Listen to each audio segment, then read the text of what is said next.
Paimon's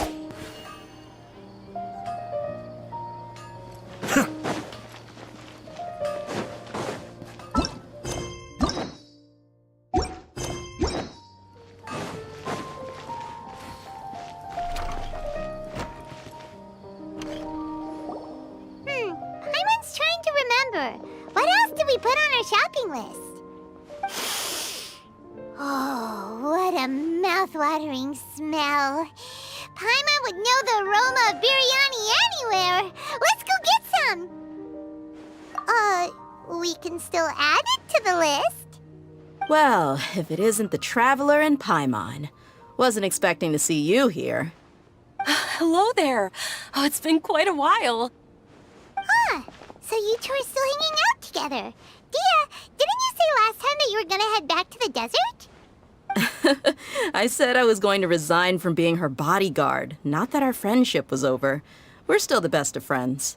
The Homayanis also still post jobs from time to time. Their pay is always generous, so me and the other mercs never pass them up. I told Dia to just stay at our place when she took one of those jobs a few days ago. My parents were delighted. They even said that it always felt like we were missing someone whenever Dia wasn't around. That sounds like something they would say, all right.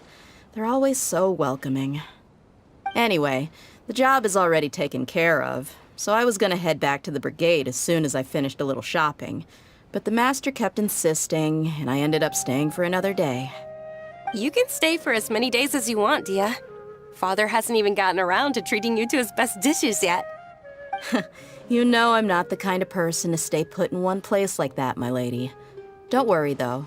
There'll always be next time. But she said they'll treat you to the best dishes! Paimon can't believe you can still refuse that! But wait. Didn't you say last time that you would take me on a trip to the desert? Why don't you just take me with you today, when you leave? There are so many places I still haven't visited yet. I'm sorry, my lady, but no can do. There's still a few things I need to take care of back at the brigade. Besides, the desert hasn't exactly been the most peaceful place lately. Oh, come on. Not this again. That's also what you said last time and the time before that. I know, I'm sorry. Just give me some more time, and I promise I'll plan the best trip ever for you. All right, fine. To be perfectly honest, it's not that I wanted to go, it's more like I feel like something is off about you lately. Ever since you first set foot on the estate a few days ago, you've been acting anxious and even paranoid. Have you been delaying our trip because you've run into some kind of trouble? Nah, are you kidding? You're worrying too much. Would you swear on that? Friends shouldn't lie to each other, you know. I wouldn't pry any further if you're willing to swear on what you just said. But if something really is bothering you, then just tell me. You know I'll help you however I can. Oh, looks like Dunyarzad was onto something. You're too perceptive, my lady. Seems I can't hide anything from you. I just thought that nothing good could come out of telling you about the messy happenings of mercenaries. Knowing too much only leads to more trouble. Mercenary life is a dog-eat-dog world where Mora reigns supreme.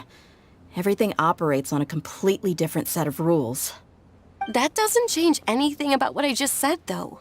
We're still friends, and I can only support you if I understand what's bothering you. My lady, you're not gonna stop until you drag it out of me, are ya? All right, I'll share what I know. Let's go somewhere else first. This isn't exactly the best place for a discussion. Okay, let's talk here.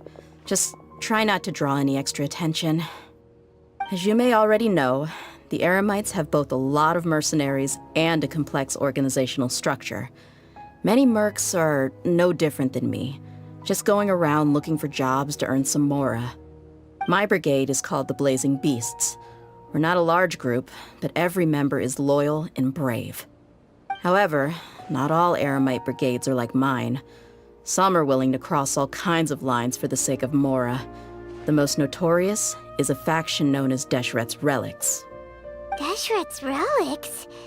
Judging from the name, they must really look up to...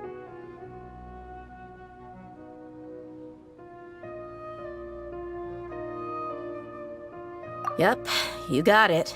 I've heard that you've already crossed paths with Ain al-Akmar. They're one of the groups under the Relic's banner. Oh, you mean the group that tried to sell us the Divine Knowledge Capsule? Yeah, they weren't friendly at all. Deshret's Relics is composed of many smaller brigades like Ain al-Akmar. The Relic's headquarters issues orders to all brigades under his control. On any other day, I would want nothing to do with them. Unfortunately, though, the brigade that's stirring up trouble now is none other than Dakan al-Akmar. Dakan? I think it means beard or something. Believe me, it's a really stupid name. I found it insufferable for years. Anyway, the real issue is that Dakan al-Akmar is led by my father, Kusela. Say what now? I think I'm starting to understand your anxiety now. But what did they do? I won't go into details, my lady, but they've been involved in a lot of violent incidents. We're talking hundreds. Hundreds? Yep. The scenes tend to be quite gruesome, too. They strip the victims of all their valuables before murdering them. Not only have they targeted merchant caravans and ordinary citizens, but other mercenary brigades as well. That's beyond terrible. They won't even spare their own kind. I don't know how Deshret's Relic sees it. All I do know is that Dakan al-Akmar has become more and more aggressive over the last few years. If I don't do something about them, then even my brigade or the people of Aru village could become their next target. I just wish I knew what's driven him to do this. Yeah. How can your father do such terrible things? I don't know. People change. He's always been pretty pathetic. But at least in the past, there were still a few lines that he wouldn't cross. That's setting the bar pretty low. I mean, if he was even remotely decent, then why would I have to leave the brigade and cut all ties with him? He was loud and foolish, with no real sense of purpose. Instead of doing anything useful, he spent most of his time drinking and chasing after women. Of course, the other brigade members were just like him. Their ruckus would go on night after night. Sounds like a nightmare. What about your mother? Did she ever step in to stop them? Unfortunately, I never knew my mother. I'm sorry, Dia. I didn't know. It's all right, my lady. That's pretty common in mercenary circles. Didn't I mention that my father was chasing after women? I was the result of one of those encounters with some random person. He told me that he wasn't sure who my mother was. And in any case, she never came to see me. He'd say, "You'll be fine as long as you remember to stick with Dad." But even then, he left most of the parenting to the brigade. The one thing I do remember is that he used to tell me stories. But the problem was that he had terrible taste. He only knew a few stories, and even those tended to be pretty stale. They were tales of desert warriors defeating dragons in the forest, or stories of mercenaries rescuing princesses from rebel armies. Sounds like your typical fairy tales. More or less, yeah. They were interesting maybe the first or second time around, but after about 20 repeats, they started to get a little dull. He seemed to think those stories were the best things ever, though. He was so into them that he'd call the whole brigade over and make them perform the whole thing as a play. Even the toys he gave me would all be story props. I'd get helmets, shields, and toy swords. It was only much later when I realized that the shows were more for him than they ever were for me. What an interesting guy.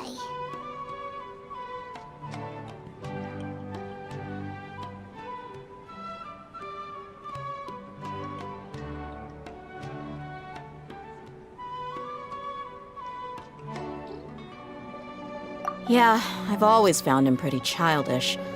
That was something I could just shrug off. I had no reason to despise him. Until I grew up and learned the true face of Deshret's Relics for myself. Looting, blackmail, violence, and fraud. They not only accepted such heinous acts, they would even openly boast about them. No one in the brigade was any kind of hero. Instead, my father and his cronies were more like the bad guys that needed to be taken down. Did they really think that as long as they didn't do any of that stuff right in front of me, I would never know? I think I can understand your feelings.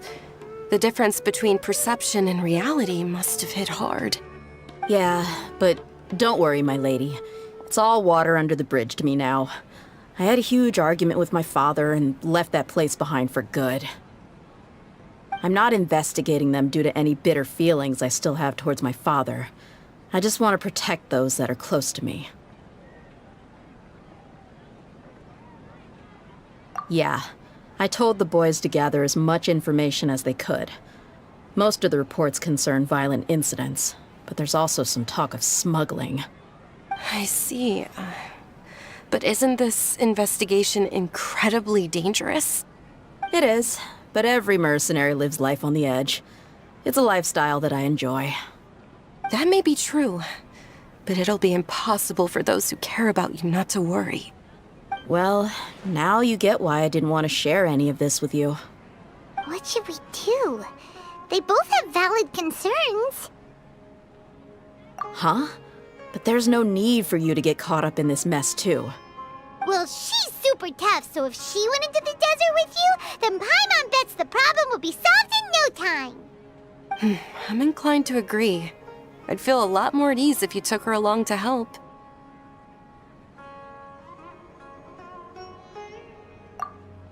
I'll wait for news from you in the city until then. Please, stay safe. I'm honored that you care so much for me, my lady. All right, then let's get moving. Our first stop will be Caravan Rebot, where we can catch up a bit with my fellow mercs.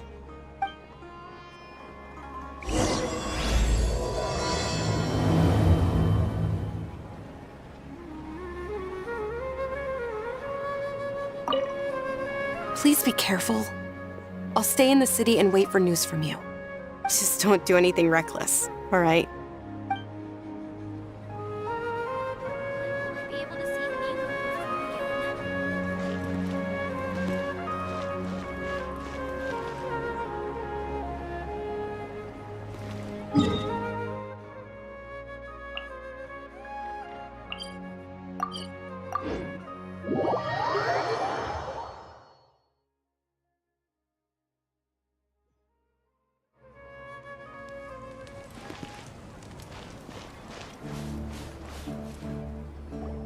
Hey, Dia, you're back.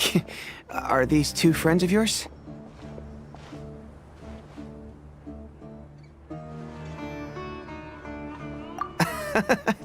Likewise. There's no need to be so formal with us. We're a pretty casual crew. Anyway, since we've got newcomers, let me fill you in on what Dakan al-Ahmar's been up to lately. They've become extremely aggressive. Apparently, even their own now have become acceptable targets. They even attack other relics brigades, just the same as any other mercenary brigade. Even the most ferocious beasts still protect their own. And it sounds like they've thrown that straight to the wind. That's right. Once they've collected enough loot off the other mercenaries, they sell it off to a different brigade, or turn to merchants on the black market. A portion of their profits is immediately exchanged for more food and weaponry to be used in their next violent operation. That's terrible! Yeah, and it really makes you wonder why they're so desperate for Mora. A few days ago, Isham and I trailed them for a while, and even disguised ourselves as merchants to conduct trade with them. We were able to learn a few things from the exchange. Rather than saying they're out to plunder and hoard Mora, it'd probably be more accurate to say that they're experiencing an internal power struggle. Wait, a power struggle? You heard me right. The vast majority of their victims are mercenaries from the other brigades of Deshret's relics. If their only goal is Mora, they could have gone after anybody. The targeted nature of their attacks points to a power struggle between the different brigades within the relics. That's the only plausible explanation we have. Unfortunately, we weren't able to find out anything more specific. It seems they're also trying to keep things under wraps. Oh, one last thing we discovered was that over the past few years, as Dakan al-Ahmar became more and more active, Deshret's relics as a whole became a lot weaker. It sounds mighty strange to me, too. Haroon, you can leave the rest of the investigation to us. Gotta say, though, I didn't expect you to go on a whole undercover mission during the few days I was gone. Sounds like you were really putting your necks on the line, no? Nah, it was nothing. We're just as concerned about the situation as you are. The Khan al-Ahmar is your father's crew, after all. What he said. Besides, Dia, haven't you done more dangerous things than all of us combined? What we did is nothing compared to your experiences. Yeah. And while they went to talk with Khan al-Ahmar, I took a look at the last camp they attacked. Any survivors of the attack were already long gone. There was nothing of value left in the camp. Ah, Hisham and Khalaf. You're here too.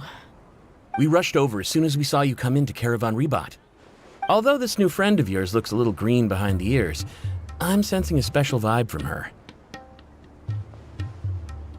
Now that we know you'll have a capable partner with you, we can also rest easy. Hey, what about Paimon? Feel anything special? Oh, you're also planning to tag along with them? Of course! Paimon is the traveler's most important guide. Wherever she goes, Paimon will follow. Oh, in that case, then you'd better take care of her too, Dia. Don't underestimate Paimon! Don't worry about her. She may look tiny and helpless, but she's been through just as many battles as the traveler here. Even if she had only survived on sheer luck, then that alone would still make her quite formidable. I had no idea. I guess I shouldn't judge by appearances. Oh, one other thing, Dia. When you're free, why don't you update the deputy about your upcoming schedule? We held another recruitment event a few days ago, but everyone only came to see the Flame Mane. You weren't around at the time, so people were pretty disappointed to only find our crew of rough, unkempt guys. The deputy put a lot of effort into the event, but it was basically for nothing. Only a few people chose to stay, and that really got to him. Sorry to hear that. I'll be sure to bring him some great liquor next time. I left in a hurry and I couldn't make it back in time for the event. Gotta admit, I can understand their disappointment, though. You're our brigade's main selling point, after all. Now, if only the deputy could figure out a way to bring a few more smoking hot members into our ranks. Keep dreaming. Remember the last time I invited a couple gals into the brigade? You all just froze up with your mouths gaping like a bunch of scarecrows. The awkward silence and weird expressions left quite the impression on them. They were originally interested in joining us, but after that, they both told me they were too uncomfortable to stick around. Hey, didn't we agree to never bring that up again? Huh? Wait, are you serious? Why have I never heard about this? I don't think you were part of the brigade yet. Are you kidding me? I missed a once-in-a-lifetime moment like that and you weren't even gonna tell me? All right. We can tell you about it later. Now's not the time. Hey, don't you try to change the subject. You and Hisham get your butts over here and tell me everything right now. Are they always like this? More or less. There aren't many rules or graces when it comes to mercenaries. We're used to just speaking our minds. If someone starts getting under your skin, you just yell right back at them. And if that doesn't put an end to it, then you just challenge them to a fight. But we also don't tend to take many things too seriously. Being direct and getting it all out of your system as soon as things come up is better than keeping everything bottled up, never talking about it. That's also why I never spare their feelings when I talk to them. If I want to laugh, I'll laugh. If I'm angry, then I'll unload on them. It's hard to stop once you get used to it. Though, I can never do that when I'm with the Homayanis. Hey, knuckleheads! Can you at least tell me the rest of the intel before you go back to your bickering? Yeah, you hear her, Holloff? Told you we gotta focus on the investigation first. I drew up a map. Right here's the spot. There you'll find the merchant caravan responsible for getting rid of Khan al-Ahmar's looted goods. All you gotta do is wait and ambush them in the evening. They'll have no idea what hit them. Perfect. Thanks for that. Be sure to pass my regards to everyone else in the brigade as well. Will do. You stay safe, Dia.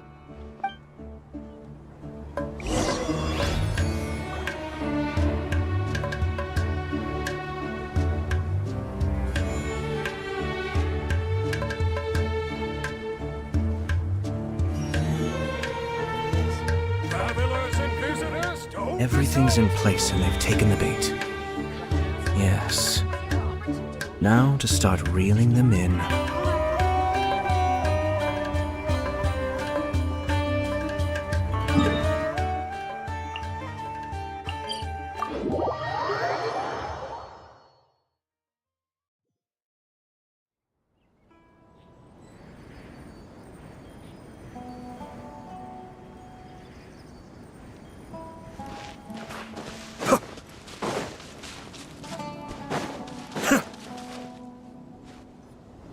This should be the place. Let's find a spot to hide and bide our time. It's gonna come down to a fight one way or another, so let's all be careful. No need to worry. She knows her way around a fight. I'm not worried about that. What I meant is that we probably shouldn't go too hard on the enemy. After all, we still need to get information out of them.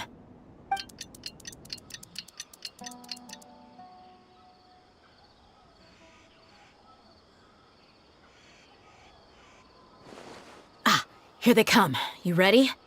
Let's not give them a chance to react and end this quickly.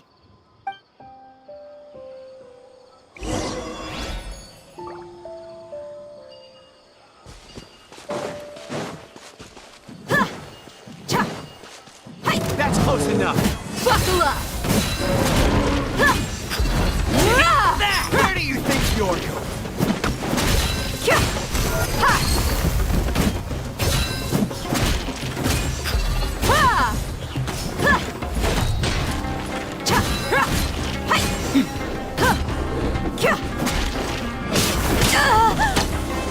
Look alive! You want this?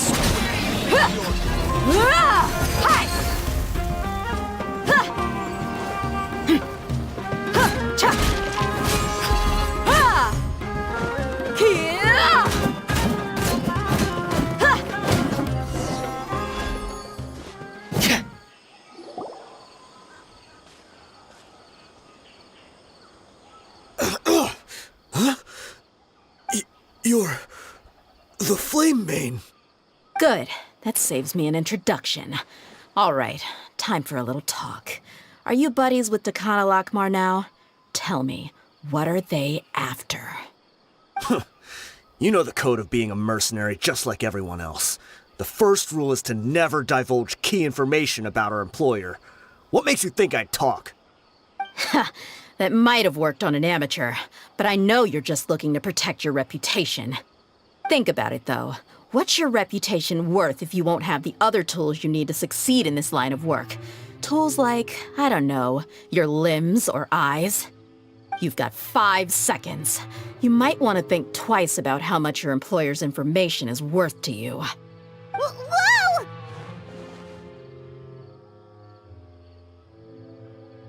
I'm not joking around. We can do this the easy way or the painful way. 2 seconds! I'll save you the trouble.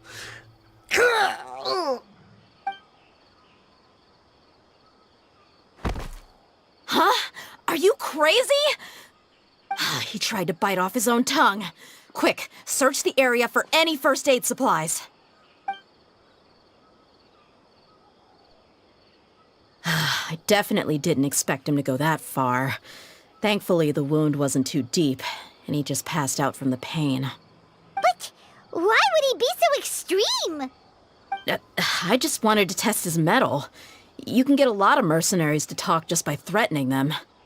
I didn't expect him to be willing to go through so much pain just to deny us some intel.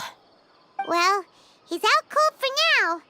We could wait for him to wake up, but maybe it's not a good idea to interrogate him any further. What should we do? Yeah, don't worry about it. It'll be a waste of time to interrogate him again after that. He might just hurt himself again if we start asking. There are lots of goods around here. Let's search the area. Maybe we'll be able to find something.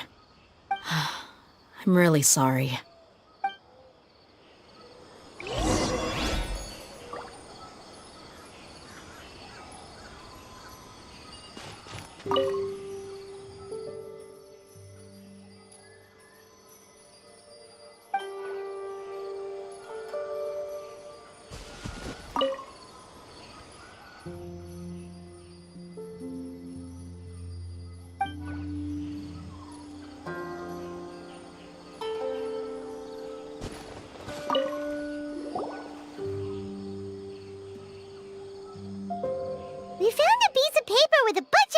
on it. Maybe it's a record of something. Let me take a look. If this really is a merchant caravan, they should have a record of their transactions. Yep. I see an entry for Dakana Lakmar right here. Kusela, Idrisi, Bashar, and Takriti.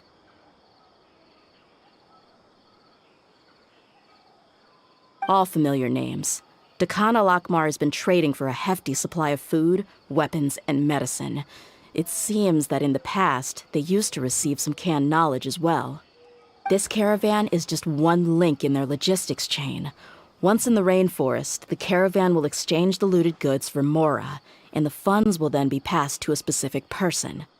That person will then pack the caravan full of necessary goods, which will then be brought right back to Dakana Lakmar. Wait, why is there no Mora value recorded for the final transaction? No value? Yeah, every transaction before the last one was marked with an exact amount of Mora, but the final one, where they paid for everything to be brought back to the desert, was simply marked as delivered.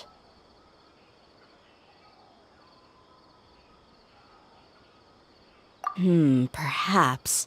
But they couldn't have known how much they would make off selling the loot. Do they not care about profit margins at all? Anyway, the next part's the records of the goods themselves. There are a lot of entries. Everything was probably sourced from the rainforest. Huh? What's wrong? Shahzaman Homayani? Homayani? You mean Dunyarzad's family? Could it just be another family with the same last name? I'd be surprised to find someone with the exact same first and last name. Shahzaman Homayani is Dunyarzad's father, and the head of the Homayani family. Just what the heck is going on here?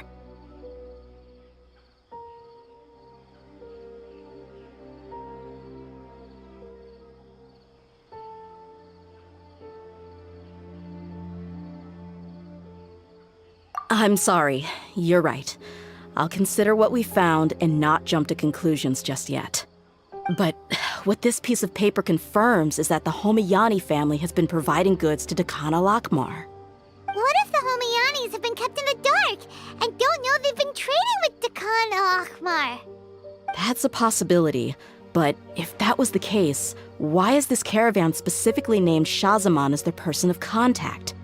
They could have just as easily bought goods such as food and medicine directly from Caravan Ribat or Port Ormos.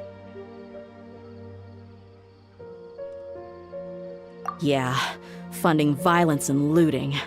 The brigade gets the goods, and he is paid the proceeds from the sale of the loot. But why would he do something like this? It's not like the Homayanis are in need of money. I honestly have no idea.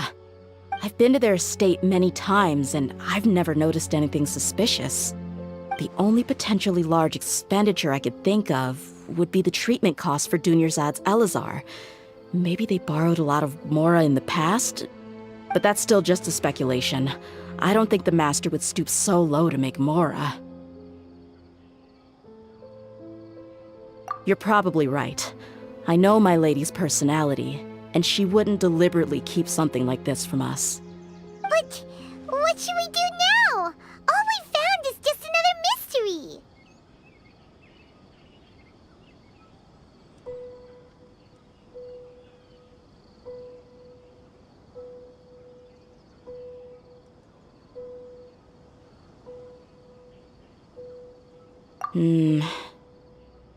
If you ask me, we already have no choice but to confront her about this. I'm not worried. It's too early to make a verdict yet. I still have faith in the Homayanis. Let's go find my lady again. We'll tell her everything and see if she's willing to lend us her support. If we're lucky, we can not only figure out the mystery of this paper, but also follow the trail of breadcrumbs to the people responsible at Dakana Lakmar. Dia, are you sure this is the best decision? What if instead of getting the help we need, we just end up revealing everything we've discovered to the enemy? I've considered that possibility. But even still, I want to tell her what we found. I think I owe her that much. True friendship is built on trust. She showed genuine concern for me when we first brought up the topic. I can't repay her kindness with doubt and suspicion. That's not how I deal with people. You're right. Paimon wants to trust Dunyarzad too.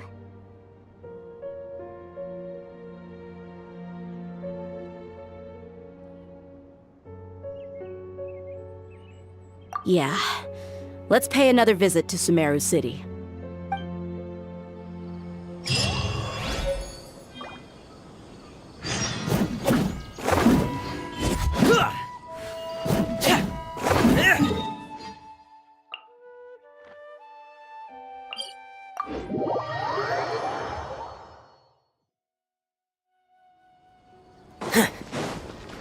Get in gear!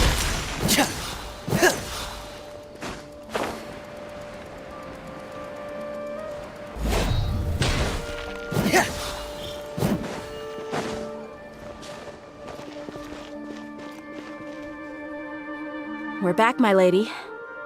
Oh, you're back a lot sooner than I expected. You mustn't have run into any trouble then. Well, how did it go? What did you come up with? Actually, we're still investigating. It's just that we've discovered something strange. I see. The clues you found have led you back here, in the city? Something like that. Yeah. You all look a little dispirited. Whatever you found must not have been very encouraging after all. Why don't you discuss it with me? Maybe I'll be able to say something to cheer you up? It's okay, my lady. It's not so much about me being upset with my father or anything like that. How should I put this? So something is wrong. Even the Traveler and Paimon have been uncharacteristically quiet. On any other day, Paimon would have already waved to me with a smile and shouted, "Dunyarzad, we're back!" So tell me, what happened? Well? My lady, please prepare yourself for what we're going to tell you next. It concerns the Master. The Master? You mean my father? Okay, I understand. Don't worry about me. I'll listen as attentively as I can. My father has been supplying goods to Dakan al-Akmar? Yeah, it makes as little sense to us as it does to you. I've never doubted the Master's integrity, so I'm having a real hard time rationalizing how he could ever support an infamous brigade like them. Maybe he's not actually aware of the full story and just stumbled into the deal by accident. I can't help but agree with the Traveler. Huh? You mean you feel the same way, Dunyarzad? Thank you for sharing all this information with me. Since you've told me everything you know, I should also tell you about some doubts that I've been harboring for quite a while. In the past, I thought that my father hired a bodyguard for me so that I wouldn't run away and get lost. However, there are plenty of capable mercenaries in the Corps of 30. Why did my father go out of his way to hire Dia? About that. Well, the Homayanis really needed bodyguards, so they reached out to the Blazing Beasts. Later, the Master told me that I was one of the best mercenaries he'd ever seen, and that I should stick around to become one of his bodyguards. He offered me a pile of mora, so I just signed on. Well, but that didn't really answer my question. Just think about it. Why did my father specifically reach out to the Blazing Beasts? Maybe the Corps of 30 just didn't have anyone available, or maybe someone recommended us. I've never given it too much thought. I think I get what you're saying. You'd think none of this was a coincidence. Precisely. At first glance, nothing seems strange or out of place. But there are many parts of the story that don't actually make any sense. If my father had always been in contact with Dakan al-Akmar, then it would make sense for him to bring Dia into our house. You mean the goal all along was to get Dia to be your bodyguard?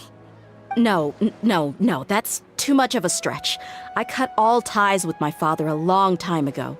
He has no control over my life anymore. But that still doesn't rule out the possibility that your father has still been trying to influence your life without you knowing. So, the Master was not likely an innocent victim in all of this?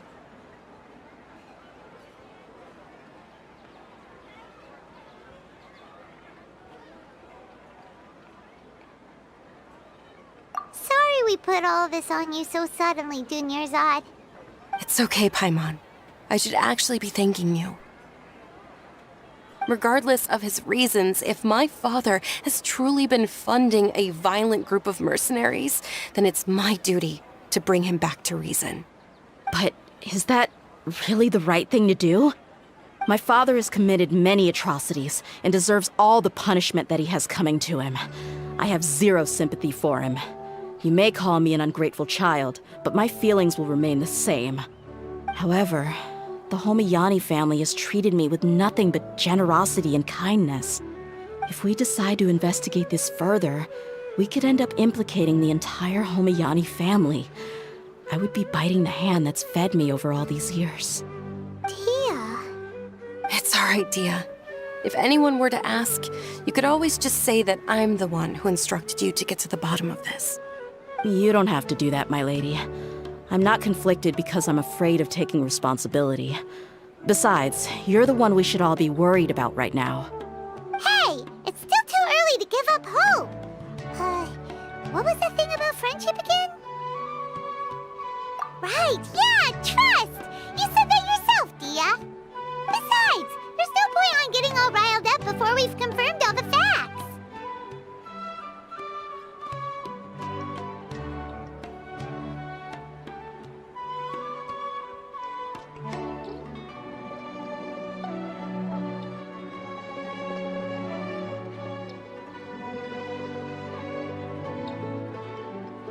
Thank you, everyone. That makes a lot of sense. I guess I should always remember the trust that I've placed in people. In which case, my lady, could you ask the Master to come out and have a chat with us? Sure thing. I also hope he'll be able to give us a logical explanation. Let's meet at the usual place then. Usual place? Ah, right.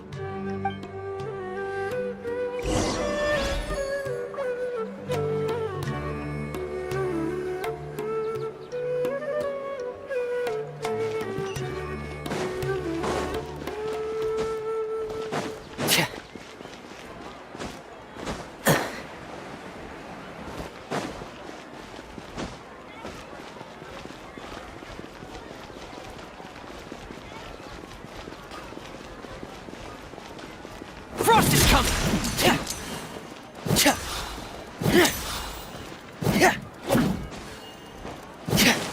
Getting here!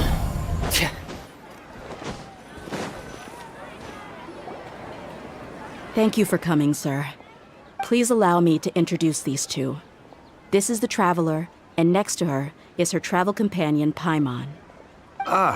Yes, my daughter has mentioned them from time to time. It's a privilege to finally meet them in person. But we may skip all the pleasantries for now. What is the important matter you wish to discuss with me today? Well, we wanted to bring this transaction record to your attention. There's something on this record that we're all pretty curious about.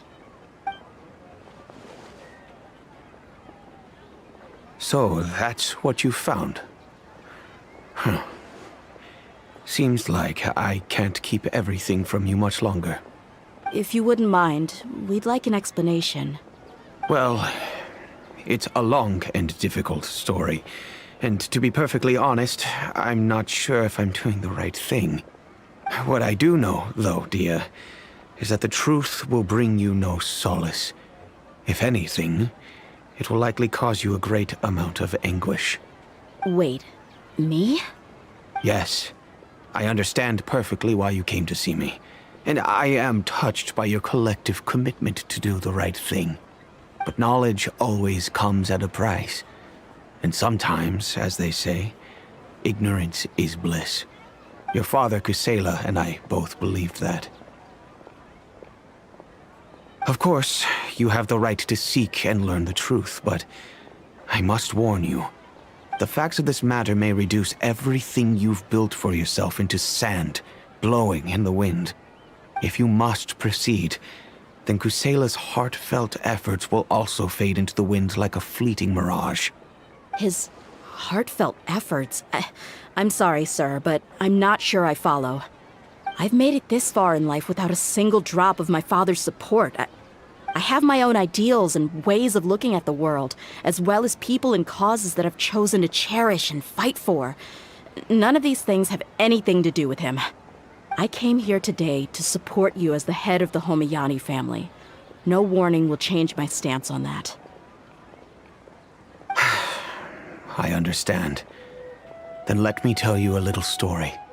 Our family once needed to take a trip to the desert when Dunyarzad was just a baby. Along the way, we were attacked by bandits. They had superior numbers and quickly overpowered our bodyguards.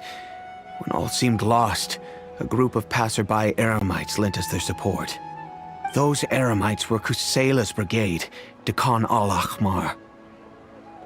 Kusela's men told me that the attackers were Eremite mercenaries, just like themselves. I was shocked. Why would Dekan al-Ahmar go so far to save us and not spare the fellow Eremites? Kusela was grinning and walked over to play with baby Dunyarzad. She was startled by his unfamiliar face and nearly started crying.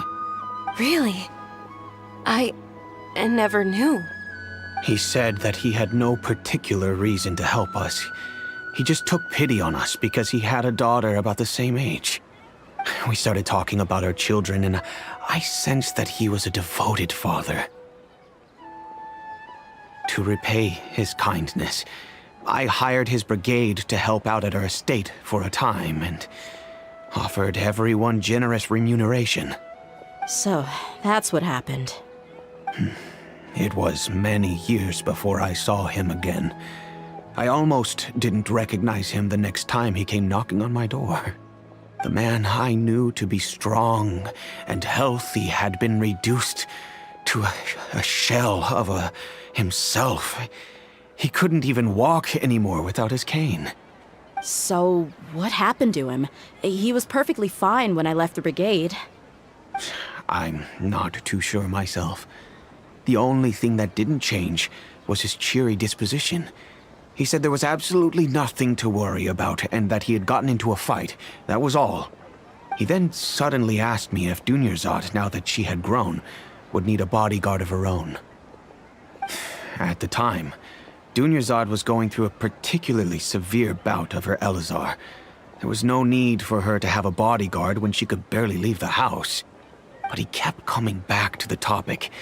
Come on, it never hurts to be safe. How do you know a bodyguard won't come in handy one day? I was completely lost at first, until he recommended the Blazing Beasts, and in particular, a mercenary named Dia.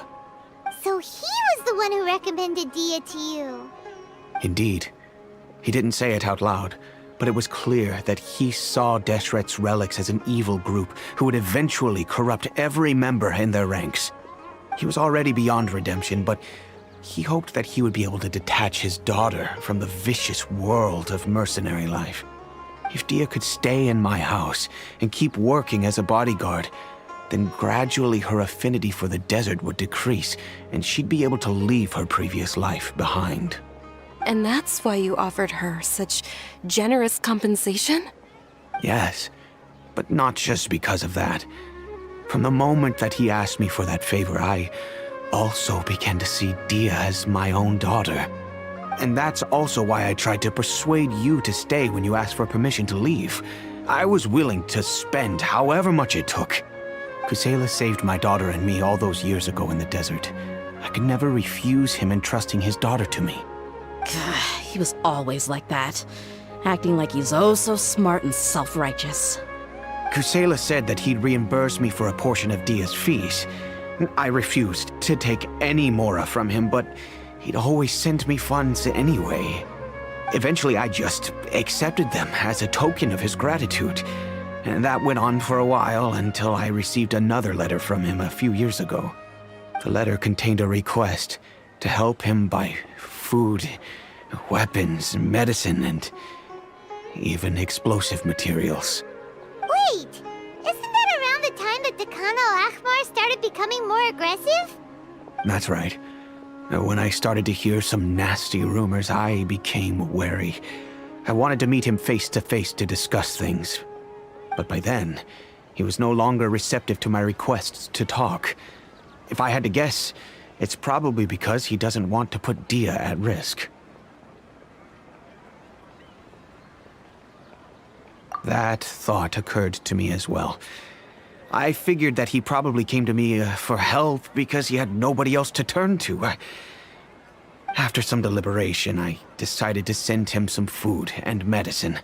I turned down all his requests for explosives and weaponry. I am aware that even such a reduced gesture of support could lead to others coming to harm, but I could not simply reject his plea for help. In the end, it probably was the wrong decision. I plugged my ears to the rumors and just chose a solution that made me feel least guilty about myself. If you can, please tell me where he is now. None of the things he's doing right now make any sense if he's just trying to keep me from getting tangled up in his world. If all he wants to do is steer clear of me, then maybe he shouldn't have brought me into this world in the first place. Oh no. Dia, please don't feel that way. I'm just angry because I can't wrap my head around any of his actions.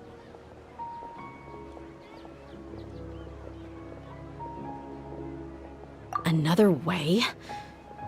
I don't know. I knew him, and he was nothing more than a childish brute. I can't understand what's going through his head. But I guess you do have a point. We haven't uncovered the whole truth yet. We still need to figure out his exact actions and reasoning for these last few years. I'll do my best to help. Of course, anything between the two of you would need to be resolved between you and him alone. I don't know Kusela's exact whereabouts. Outside of supplying his brigade with some goods, I tried my best to avoid getting involved any further with him.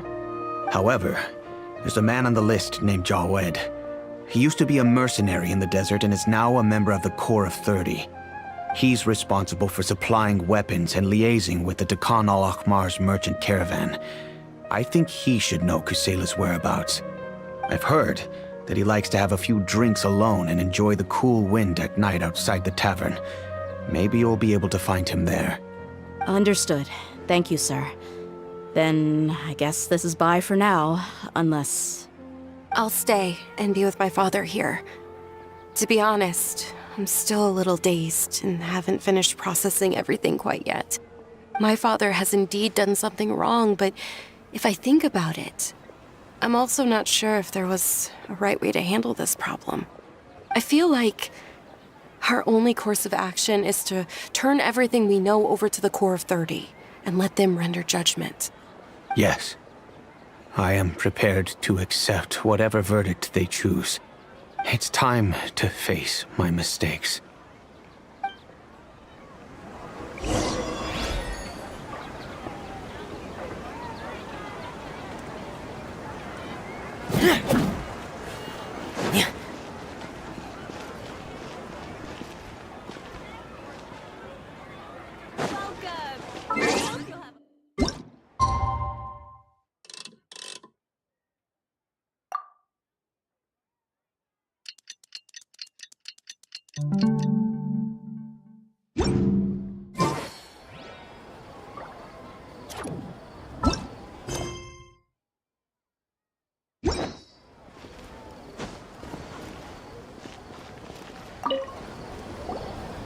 Huh? Who are you guys? I know what you've been up to. Smuggling weapons to violent brigades in the desert while working for the Corps? Pretty bold, if you ask me. Shh! Keep your voice down. How do you know all that? Come with me. We should take this elsewhere. I'll be happy to talk things over once we're somewhere private.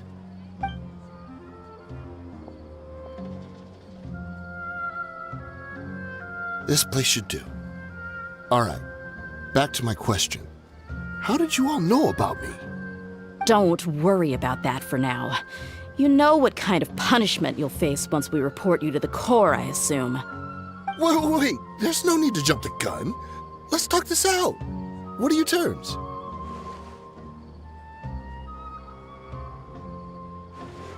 So what's in it for you anyway, Mora?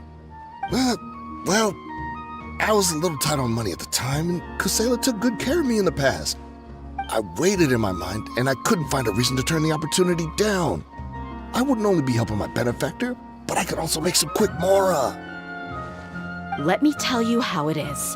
We're investigating Dakan al-Akmar, and we're gonna put an end to their operations. If you provide some help for us, then we might just put in a good word later to reduce the terms of your punishment. Hey, why don't we discuss this a little first? Listen, I made quite a bit of Mora from my last run. Just give me a number, and I'm sure we can... Shut it. My patience is running out. You should know when a mercenary is after something other than money. All right, sheesh. But you gotta promise you'll put in some nice words for me later. They're always on the move. Here's the spot they were at the last time I made my delivery to the desert. Feel free to go have a look. I'm just telling you though, it's not on me if they're not there anymore. Sure. And then you can forget about any nice words from us. Hey, come on. Now you're just being unreasonable. Really? And how do I know you're not leading us straight into a trap? Don't forget, you're the one with no bargaining chips.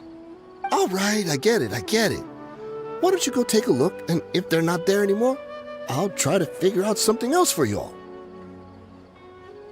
Now that's more like it. Let's move. And as for you, try to stick around the city until we get back. You don't want us to call the folks from the Corps and have them drag you back to the city.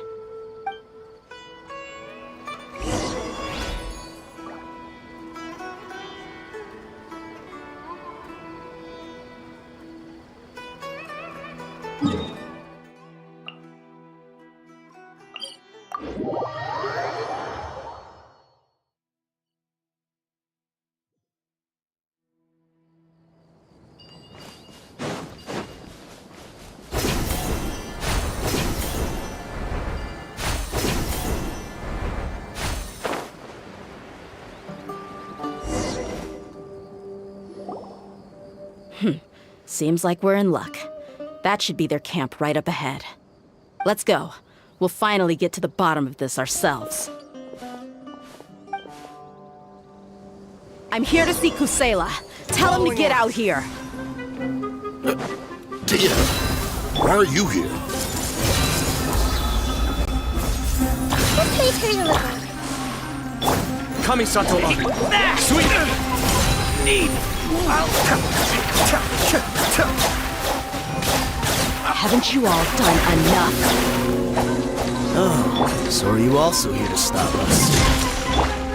Stay out of this. It's got nothing to do with you.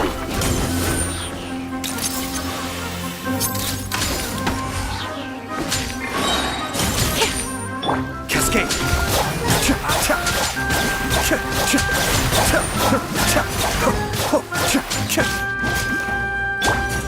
Buckle up!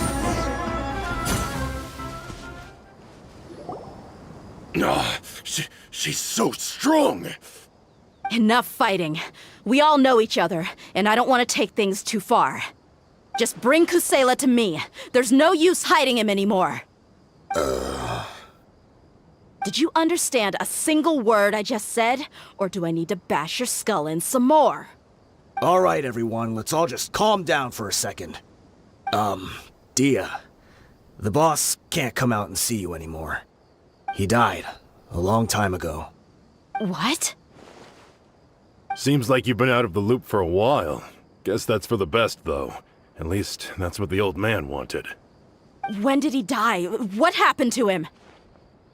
A few years ago, Kusela broke up Dakan al-Akmar and went to the Deshret's Relics headquarters by himself. So is that when you guys started acting up? We would prefer to call it taking revenge. Every last person in Deshret's Relics must pay in blood for what they did. Let me start from the beginning. Dia, do you know how the head of the relics maintained order internally? Overwhelming strength and unquestionable authority? Those were a part of it, yes. But just those on their own weren't enough. They had another tool at their disposal. They called it a person's record. Regardless of whether they joined by their own will or were coerced, every person in Deshret's relics were forced to leave a record of themselves at headquarters. Whether it be their deepest sin, some unforgivable act, or their most immoral exploit, the record served both as a symbol of loyalty and the perfect material for blackmail. That's precisely it. Every one of us have a record. Me, Bashar, Tikriti, and all the boys who grew up with Dia and ended up joining our ranks. But you, Dia, you were never asked to provide a record, were you? I never even knew this was a requirement. You were probably the only person in all of Deshret's relics who didn't know about it. Ever since you were born, Boss had been trying to shield you from this organization's sinister rules. Not only that, but he also banned all of us from committing any nefarious acts. He said he'd take care of the dues we had to pay regularly to headquarters. But in the end, he was just an ordinary person. What could he do? He was forced to go to headquarters again and again to account for missed dues and incomplete records. He'd come up with all kinds of excuses and get beaten up as a result. We all knew he was doing that for you. He wanted to get you out of this world, no matter what it took. And that's why he became a shell of himself and couldn't walk without a cane. Wait, but that doesn't make any sense. I didn't know about any of this, and I'd never seen him get injured or beaten. Because you were too young at the time. How would you ever tell between wounds from a beating and wounds from battle? When you left home after that final argument with him, he seemed to age by a decade overnight. Even his hair went gray. So, even the blazing beasts were... Yep. It was all his doing. Had he not arranged them to come to you, you probably would have been reduced to a pulp before you ever left the desert.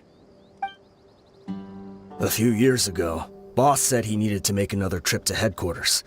He was already pretty weak then, and we all assumed he was going to get beaten again. I suggested that he hand the role of leadership over to me, but he said there was no longer any need, since the Khan al-Ahmar would soon be no more.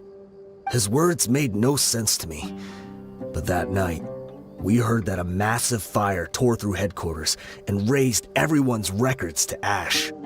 Everyone gained their freedom that night. Many members fled, not just from our ranks, but from the other brigades as well. But how could we leave with a clear conscience? All of us who knew exactly what had happened. The boss can't have just died for nothing. Those heartless jerks at headquarters took him from us. From that point on, the sole purpose of the Khan al-Ahmar became revenge. The big fire that Boss started was quite a blow to headquarters' strength. It's given us the opportunity to launch our attack. Even though we're outnumbered, we vowed to see our revenge through to the very end.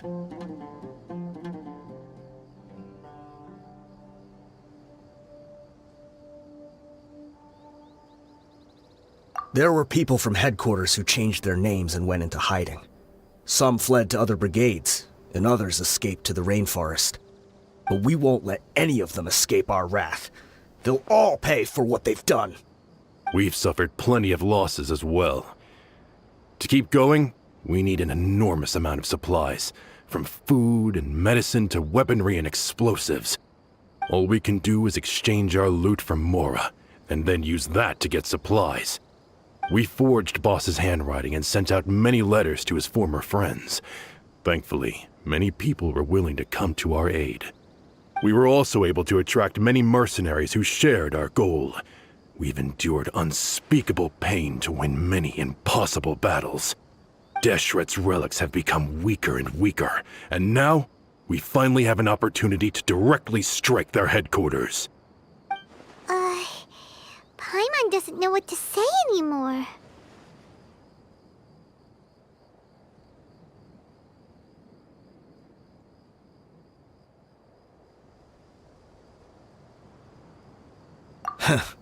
We do know right from wrong, but we were sinners from the very beginning. We do not deserve the freedom that the boss won for us with his life. Boss always loved his old-fashioned hero stories. Those tales about sacrificing yourself to save the world. We used to always laugh at him for it. But in the end, he really went and lived those stories out himself. As for me, I never considered myself a hero. We're all the lowest of the low. We have no right to even imagine such an existence. But maybe those hero stories he liked foreshadowed everything that was to come. The spirit of the hero touched all those he had saved, and more people joined his cause. Maybe we were all just acting along with the play in the beginning. But as we acted the parts and recited the lines, we were drawn in. And now, we want to see the story through to the end. I'm sorry, Dia. I know you always found us insufferable ever since you were young. Just think of this as a madman ranting. I'll go with you. Huh? Dia? You wanna go with them? I grew up with these guys, and I know they're not bad people. It's just that some situations get so bad that it's difficult to tell good from evil. All I know is that Deshret's relics must be destroyed. Furthermore, I want to go see the place for myself. I want to know if my father is still there. I know you don't want to get involved in this, so there's no need for you to tag along. I can do this on my own. Yeah, Paimon feels like we'd only regret it if we don't see this through to the end. Thank you. We'll be a lot stronger together with you. I bet Boss would lose his mind if he ever knew you'd join us at the very last moment like this. Considering all the losses and injuries we sustained, we can't afford to turn down someone as powerful as you. He can think whatever he wants. But the fact is, I owe him this much.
Is this the entrance?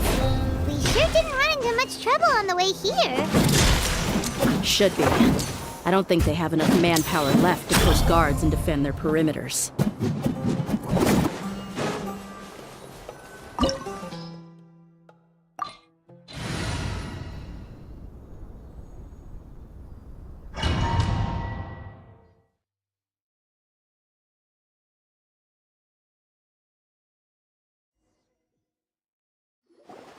Wow. Paimon didn't expect it to look like this on the inside. They should all be holed up in here. Don't know how many people they've got left, though. Who cares? We'll round up all of them. Still, we should be careful. Even if they've only got one shot left, it could still take us out. Yeah, we'll know what they're really capable of once we've landed some hits on them. Deshret's relics may have been a force to be reckoned with before, but their name means nothing now. Yeah, they don't stand a chance with you here. I'll take the lead. I've been here once before.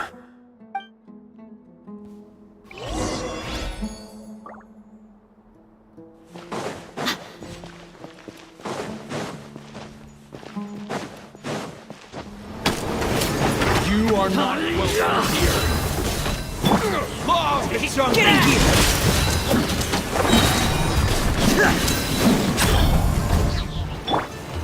I see everything. At least I documented everything. Oh no! Hey!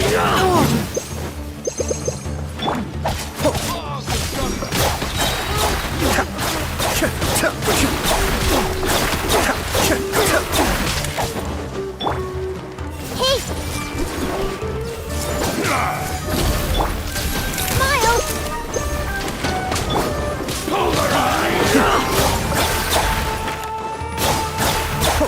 I'll be Look alive! new punch. I see everything. Make yourselves at home. Yeah. The depth's back.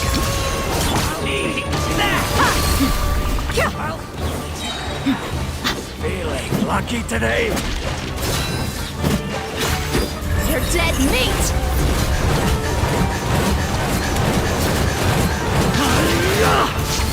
Let's get it on! I'm getting ready to do!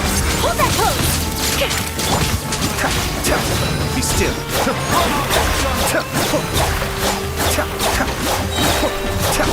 Kamisato, Suiyu.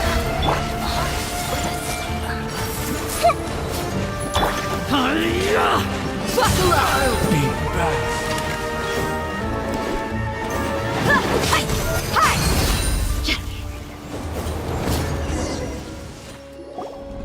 This way, follow me. We're almost there. Wait!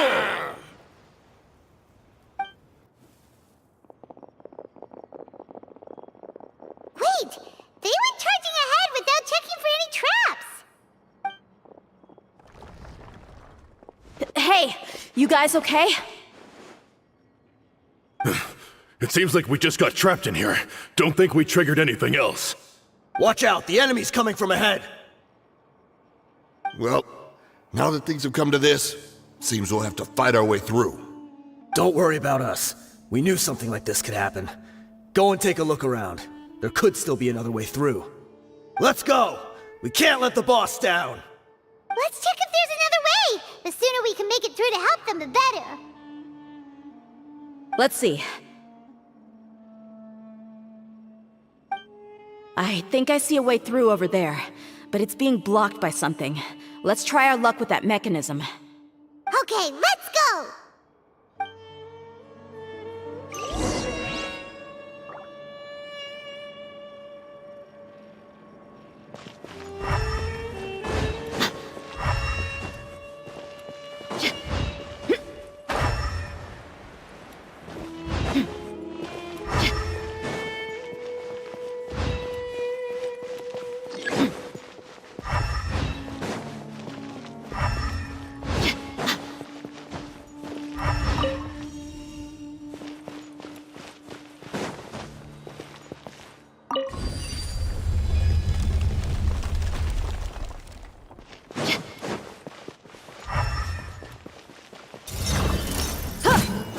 Commit it to memory.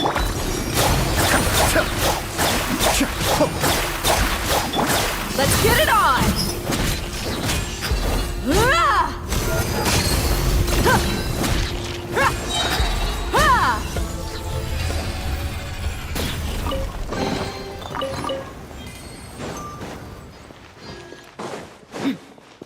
Another mechanism like the one before, but this one's being blocked off in the middle.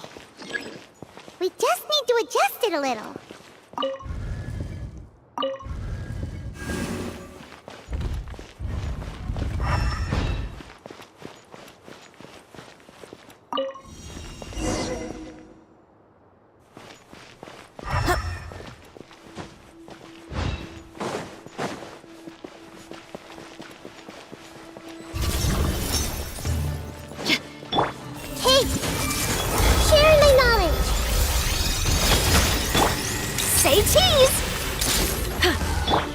blockade!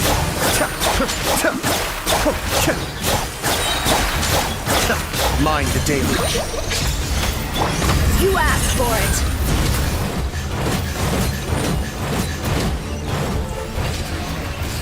Look alive!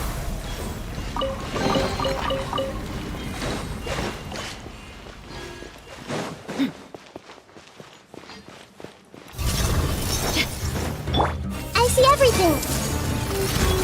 This may turn a little. Hold that pose!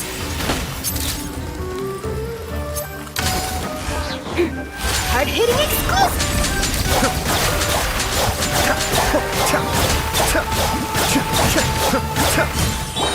Buckle up!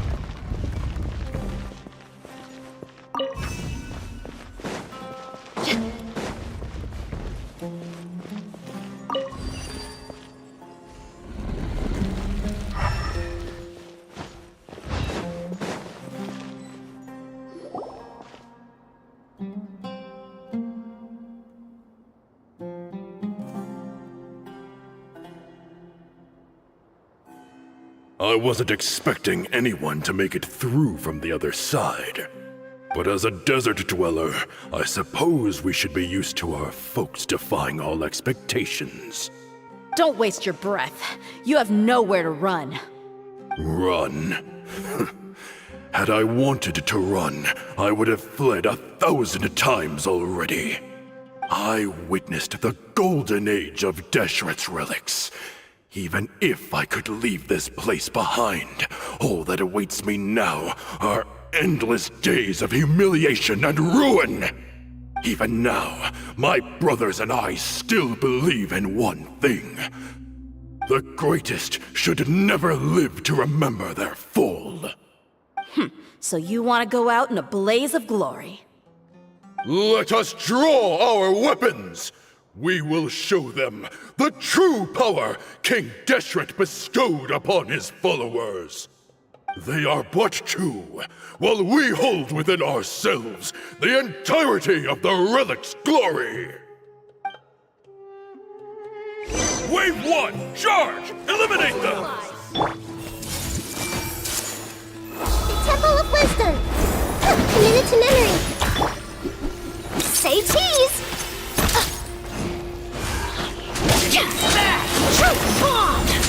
Off the jungle! The depth's back!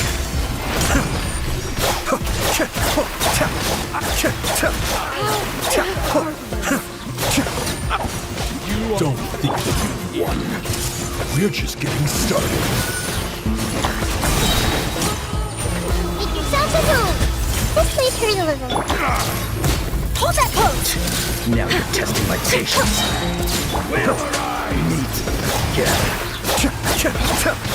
King Deshret will not abandon any one of his followers.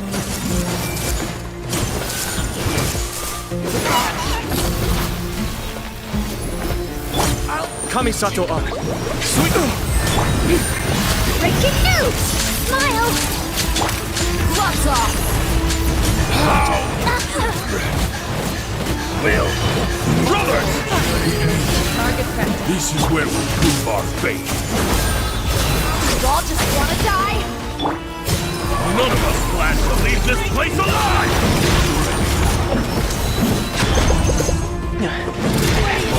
Frost is coming! Here!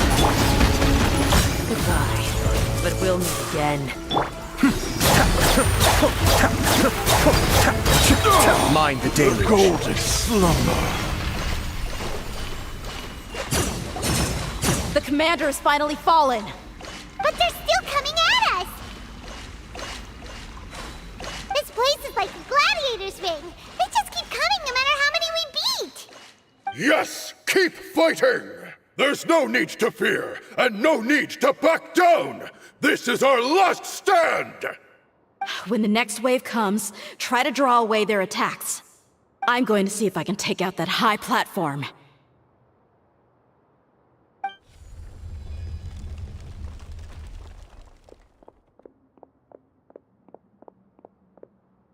Get out of my way!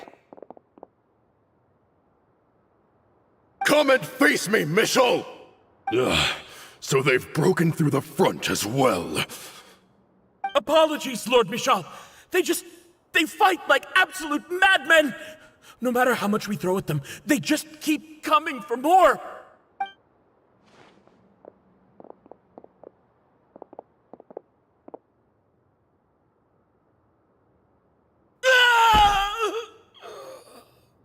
So, it would seem like this is the end. Time to pay for everything you've done, Michel. You think I would give you that opportunity? I will be buried in the sand alongside all the rest of our fading glory.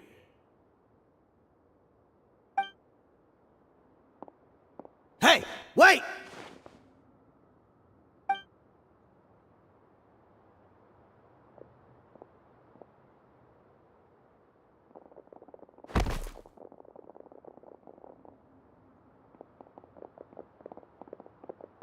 We were too late. It's over. There's no more need to fight. But if you're still going to cling on to your so-called mercenary's pride, then I'll give you all a good beating as well.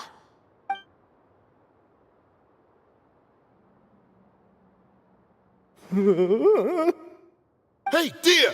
I found the mechanism. I'll get you all back up here right away. Let's go.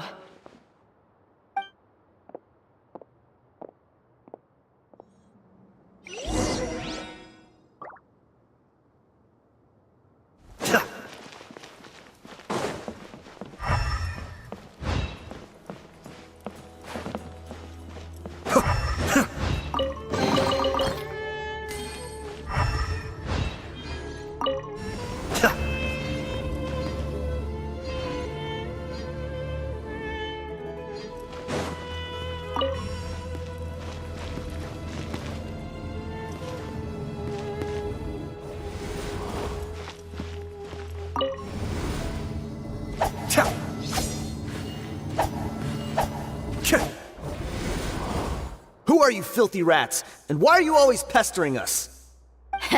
You call yourself a member of the infamous Deshret's relics, and you still can't even tell who's made it all the way to your headquarters?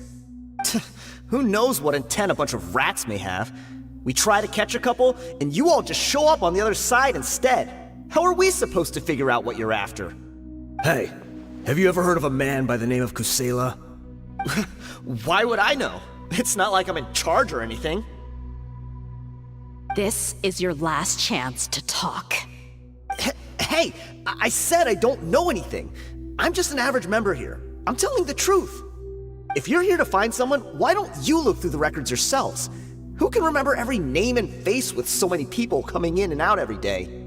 The irony. His life became a light for so many, yet to others, it wasn't even worth remembering. Where's the records room? Answer me! It's right over there. All the files are in there. You can go through them as much as you want. It's not like any of them still matter anyway. I mean the old records room. The old records room? You mean, the one that got burned down? Kusela. Ah, yeah, I remember him now. The guy who could hardly walk. Watch your mouth. That's our boss you're talking about. He was definitely faking it. We all let our guard down as soon as we saw him come hobbling in.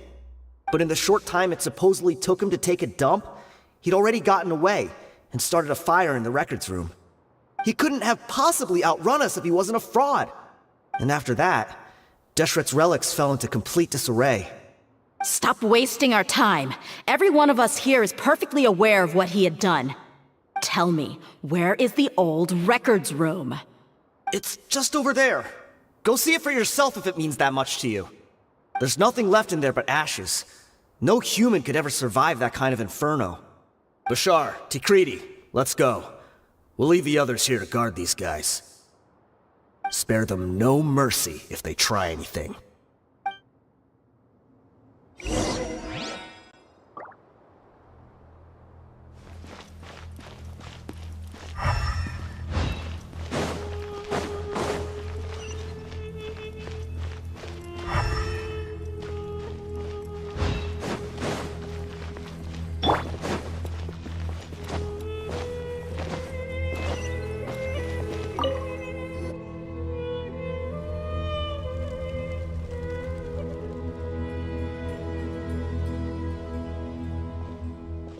So, this was his final destination. How did he do it? Getting past all the guards with a limp and sneaking in here to start a fire? If he was nimble enough to do that, then he must have been able to get out of here after starting the fire, right? Tia. I'm sorry. I know it's just wishful thinking. Let's look around. Maybe we can find something that's been left behind.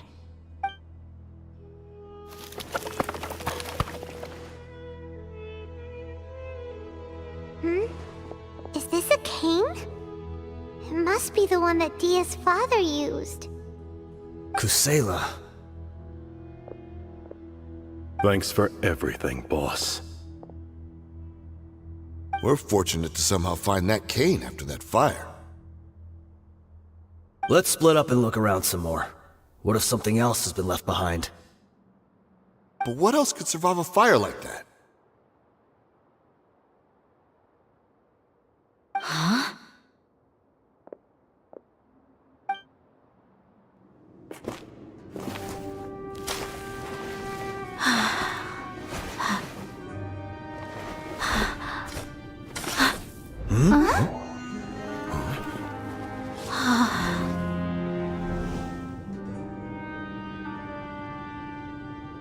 Thought so. Wait! Isn't that the toy sword you played with as a child?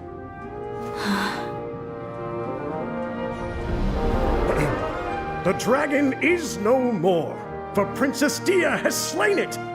Its head now hangs above the city gates. Her bravery has brought eternal peace and prosperity to us all. Dia, come on. This is the most important line. You can do it. But Dia, you defeated the dragon. Everyone's waiting for your speech. Still too shy, huh? All right, I'll do it. I hereby proclaim our victory. Evil shall plague us no more.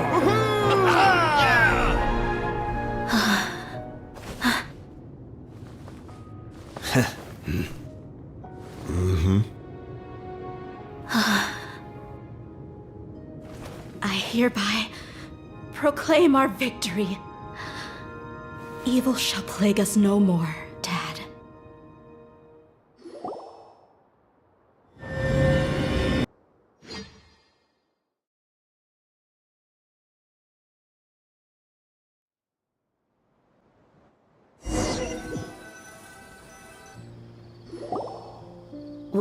What's this?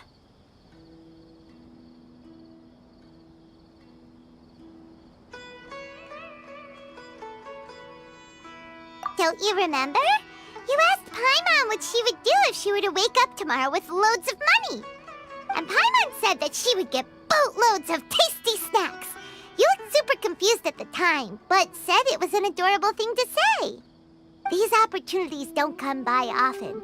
So today, Paimon's gonna treat you to a special crash course on Paimon's life philosophy.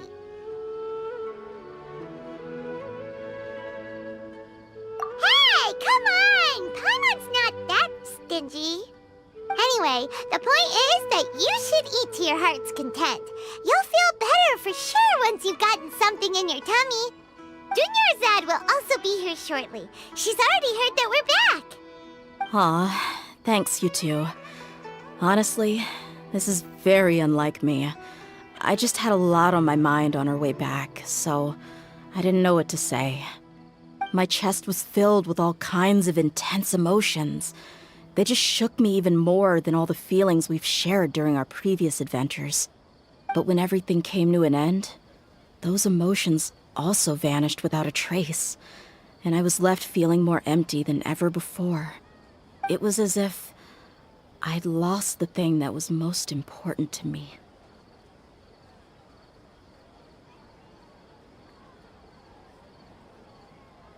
Yeah, you're right. To many mercenaries, Mora is the most important thing in the world. But perhaps to us, it's the most worthless thing of all. Idrisi and the others all used to say that they would quit if there was no Mora to be had. But when it came to avenging my father, there was no Mora to be made anywhere. My reality shattered when I found out that the father who always told me hero stories was in fact a bad guy. But look at me now. Am I any different? Despite all my promises about never forgiving him and never trying to understand him, I still went to such lengths to find out the truth, and nearly even shed tears for his sake. We're hypocrites, all of us.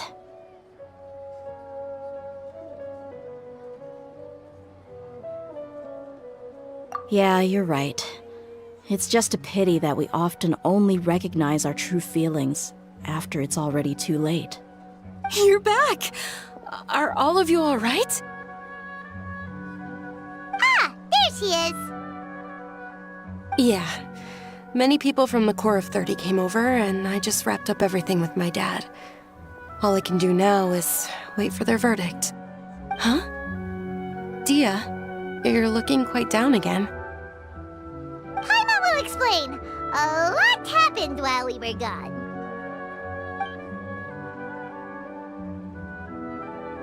I'm sorry. I really should have controlled my emotions better. I just... It's all right, my lady. You were hurt by all of this as well.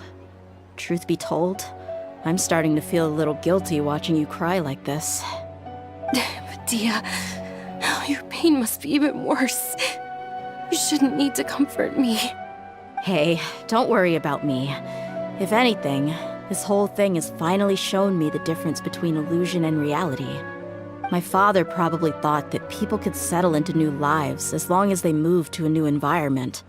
That thought has even crossed my mind a few times. It's like saying, what's wrong with adapting to a new life? However, there was always something deep within my mind that refused to accept it. This impulse brought me great turmoil, and even made me feel ashamed for turning my back on your father's kindness. But now that I consider it again, it all makes sense. The desert sands are a part of who I am, and I will never be able to lead a peaceful existence. I understand how you feel. That doesn't mean I won't be making any changes to my life, though. As an example, I'm now thinking about taking on some small odd jobs. It's just like Idrisi said. I also want to catch up to my father and become a character in his play. Even if the ending of the story may be childish and ridiculous, it won't really matter. Isn't that neat, though? Oh, you'll be a whole new kind of mercenary, one that's not out for Mora. Why don't we go for a change of scenery once we finish eating? What about stopping by the Grand Bazaar again? Right. You said you wanted to get a rug for your family. We'll come along too.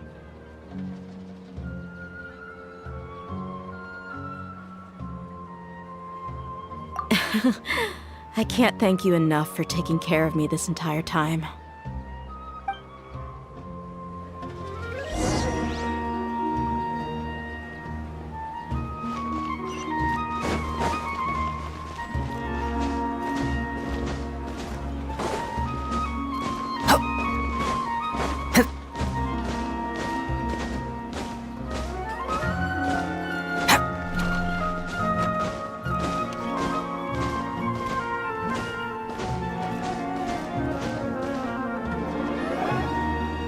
This rug here is quite something.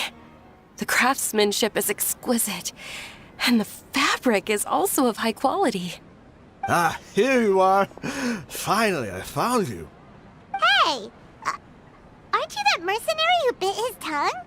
You can still talk? Wait, are you here to take revenge on us? What are you talking about? Do I look like I could take you all in a fight? I just came here to give you something. I'll be on my way to give myself up to the Corps after this. Once I woke up, I hurried to the Khan al-Ahmar's camp, hoping to alert them to your presence. But when I got there, I found no one except the members who were still too injured to move. Ah, so you probably got there after us. Yeah, they told me that they had exacted their revenge, and everyone had turned themselves in to the authorities. Even that last camp was not going to last for much longer. I had joined the cause to repay an old favor from Kusela. Now that everyone's already turned themselves in, I might as well do the same. One of the injured members gave this box to me, and told me that it contained some of the old man's last possessions. Everything left in the camp will get confiscated, so I figured I should get this to you before the Corps could get their hands on it. Thank you. No worries. We are all just living our own truths. There's no need to comment or judge anyone for it. So this box contains everything that Dia's father left behind. Huh. It feels lighter than expected. Well, back in the day, the first thing he did with any Mora was spend it on things like drinks and meat. But let's see what's inside. What's this? It's just a bunch of junk. It kinda stinks. Perhaps it's just been left unopened for too long. A handwritten copy of a storybook. The paper's already yellowed, and it looks like it's about to fall apart. It was against the Academia's rules to possess books for personal use. If he was going to break that rule, he could have at least copied something useful. That probably means this was really important to him. Ah, and here are a few bags of children's snacks. The packaging's completely deteriorated. Maybe that's where the smell was coming from. Did he get those for you? Yeah, but here's the thing, though. Even when I was a child, I was never a fan of these kinds of snacks. He'd always say that he got them for me, but in the end, he always ate more than I ever did. Who even leaves snacks in a box like this anyway? Isn't that just common sense? Forget it. Let me see what else is in here. A razor, some buttons, some round iron tiles, a wooden toy puppet, a wool scarf, which from the looks of it probably belonged to a woman, and a hair clip? Why are these things here? I'm suddenly feeling a little scared. I'm sorry, my lady, but this is just the kind of man he was. He probably saw this box as some kind of personal trash heap and dumped any and everything in there. 2 empty liquor bottles. Tell me, you guys, are these the kinds of things that a normal person would leave behind?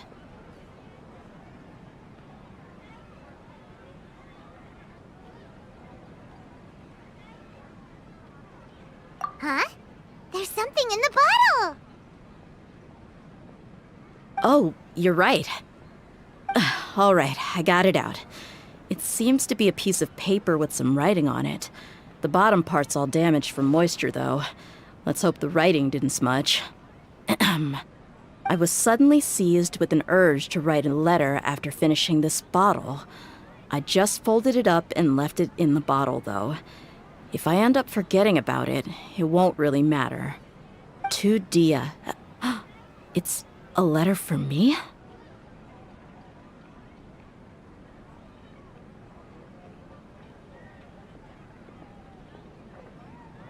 It's all right. I'll just read it out.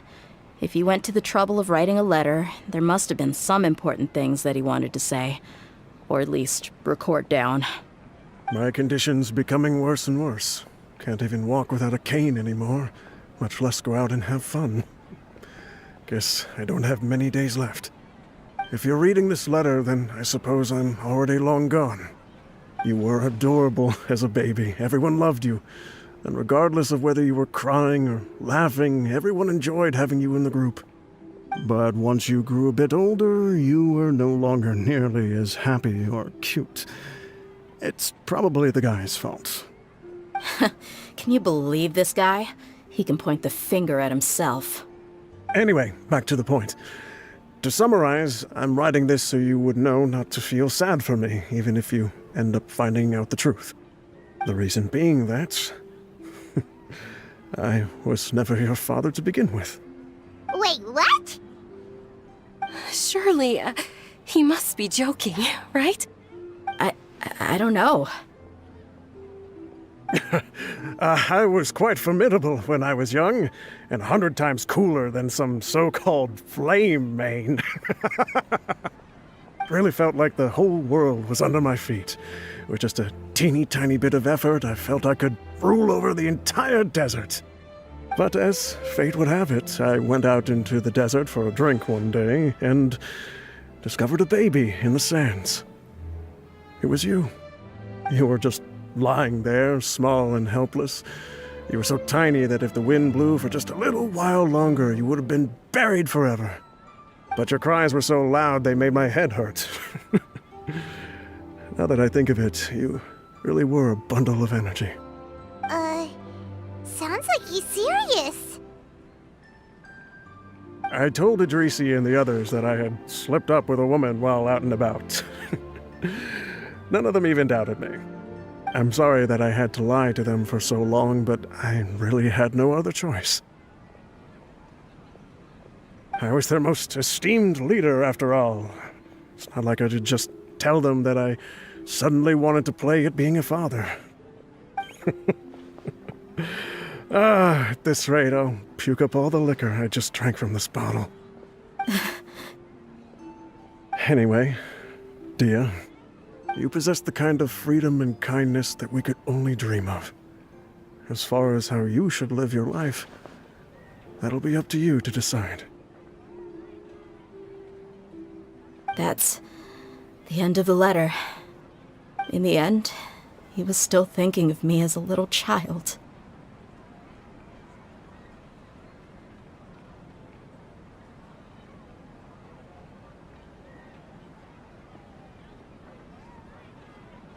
I suppose, or I would have suffocated under the sand a long time ago. He was a good father to you. The fact that he wasn't a blood relative doesn't change that. Yeah. It's just a pity that we had to learn the truth of everything like this. Do you already have some ideas about the decision that he wanted you to make? I do. If he first found me alone in the sands, then I want to try my hand at finding the person who abandoned me. I just have one wish. To tell them a story. That there once existed a childish and foolish jerk with a heart of gold. And that only under his care was I able to grow and mature into the person I am today. If you end up finding any leads, can you share them with us? We go on adventures all the time. Maybe we'll be able to find some information for you. Sure, I appreciate it. I wasn't expecting you to be so enthusiastic. I'll help too. Thank you. All of you. Thank you so much. My life has certainly had its twists and turns, but I've always considered myself lucky. Because no matter where I've gone, I've always been surrounded by incredible kindness.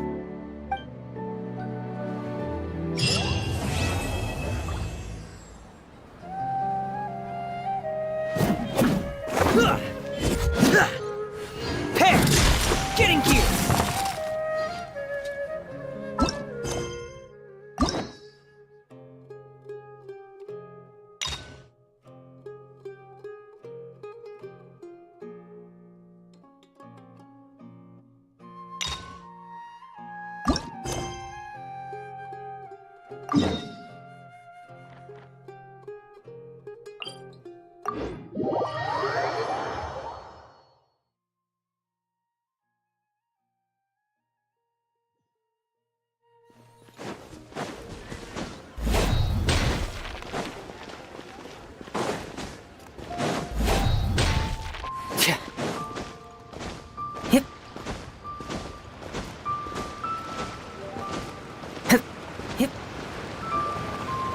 what's your name, buddy?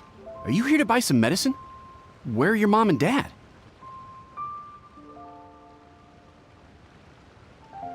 Are you lost? No, I'm not. My name's Ayu, and I'm here because... Hey there, Chi-Chi. Hi, Gui. What's going on? Hi, Traveler and Paimon. You've actually come at the perfect time. This little boy seems to have gotten himself lost. I think he must be new to the city, probably wandered away from his parents and... No, listen to me. I'm not the one who's lost. It's my dad. Your dad? How does a fully grown man manage to get lost in Liyue Harbor?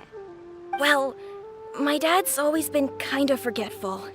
In the past, he was just a little slow to react sometimes.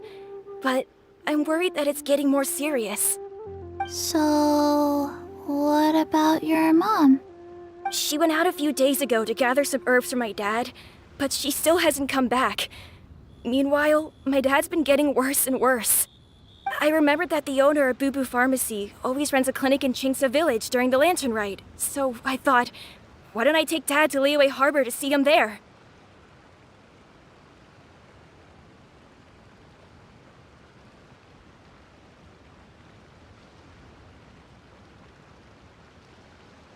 When we got to the city gate, I took a moment to ask the Millith guards for directions to the pharmacy. And then, when I turned back around, my dad was gone. I asked the Millith guys to go find him, but he said they won't be able to send that many people. So then I figured, maybe I can ask some other people in the city to help. You came to the right place. We're pros at finding people. Isn't that right, Traveler?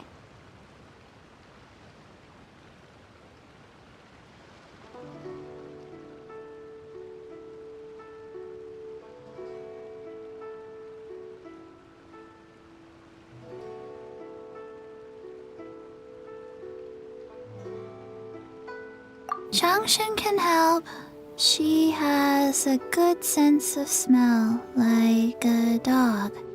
Hey, who's talking about me behind my back? Chengsheng, Chi-Chi meant that as a compliment. There's no need to be upset. Hello, child. You mentioned that you were looking for the owner of Boo Boo Pharmacy. How might we be of service? You have a talking snake? Oh, are you Uncle Baiju? Uncle Baiju? Chengsheng, now's not the time. My dear boy, could you tell me more about your father's condition, as much as you can recall? Yes, Dr. Baiju.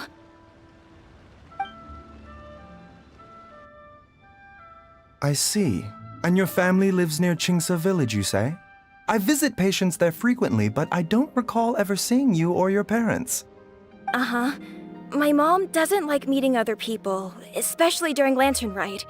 She always tells me to just stay at home and keep my dad company. Is that so? Ayu, by any chance, is your mother's name Jiangli? Whoa, yeah, it is! Do you know my mom, Dr. Baiju? I certainly do. Gui, Chi-Chi, are there any pressing matters in the pharmacy at the moment? Ayu's parents are old acquaintances of mine, so I would very much like to assist with the search. Would the two of you have time to join me? Don't forget us two. We already told Ayu that we'd help. Oh, really? Well, that's wonderful. We are most grateful for your support. Chi-Chi and I need to clear up the shop front first, but once that's taken care of, we'll be right out to help you with the search. Family is very important. Thank you. Then I'll leave you to handle the pharmacy. Traveler, Paimon, why don't you come with me and Ayu? Let's start by talking to the Millith guards at the city gates, see if they have an update.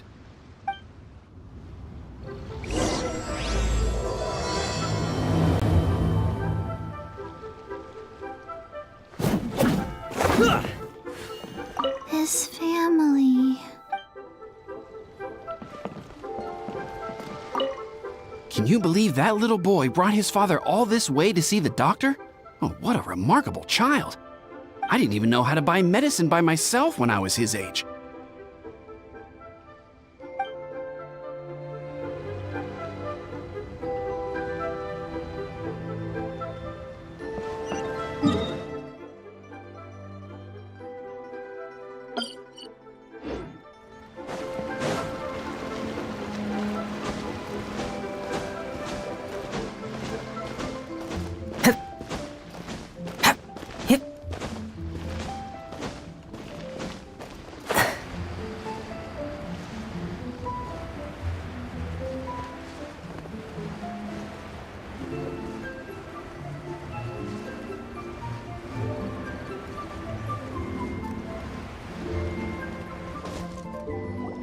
They searched to the north, but couldn't find anyone who matched the description.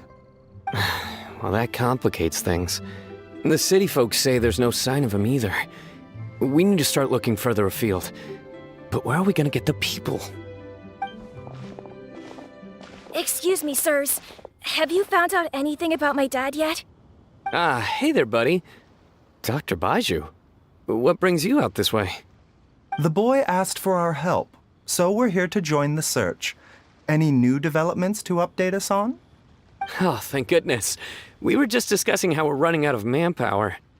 As for updates, I'm sorry to say that we've searched the surrounding area thoroughly, but didn't find anything. The guards at the crossing up ahead said they hadn't seen anyone either, so we don't believe he was heading towards the Guili Plains. But it is possible that he was bound for Luhua Pool. Luhua Pool? The terrain there can be tricky to navigate. Let's hope he hasn't run into any trouble.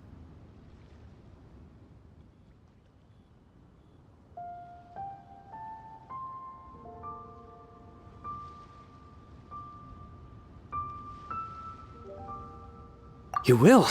Oh, great. We can't thank you enough. Sorry we weren't able to find your dad, buddy. That's okay. Thank you for trying.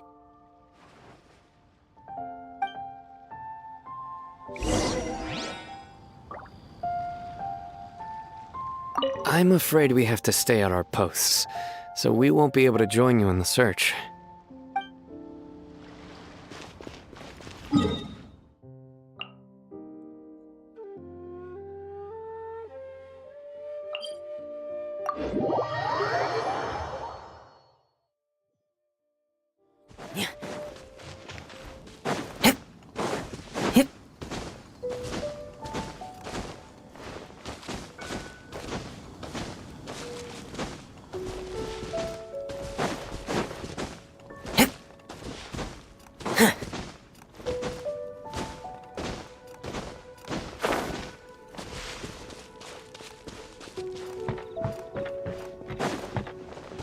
Dad!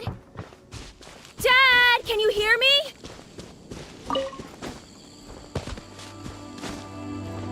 Look! There's somebody over there!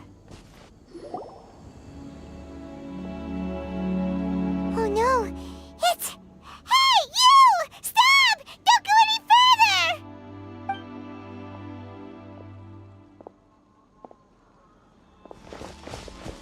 Watch where you're going!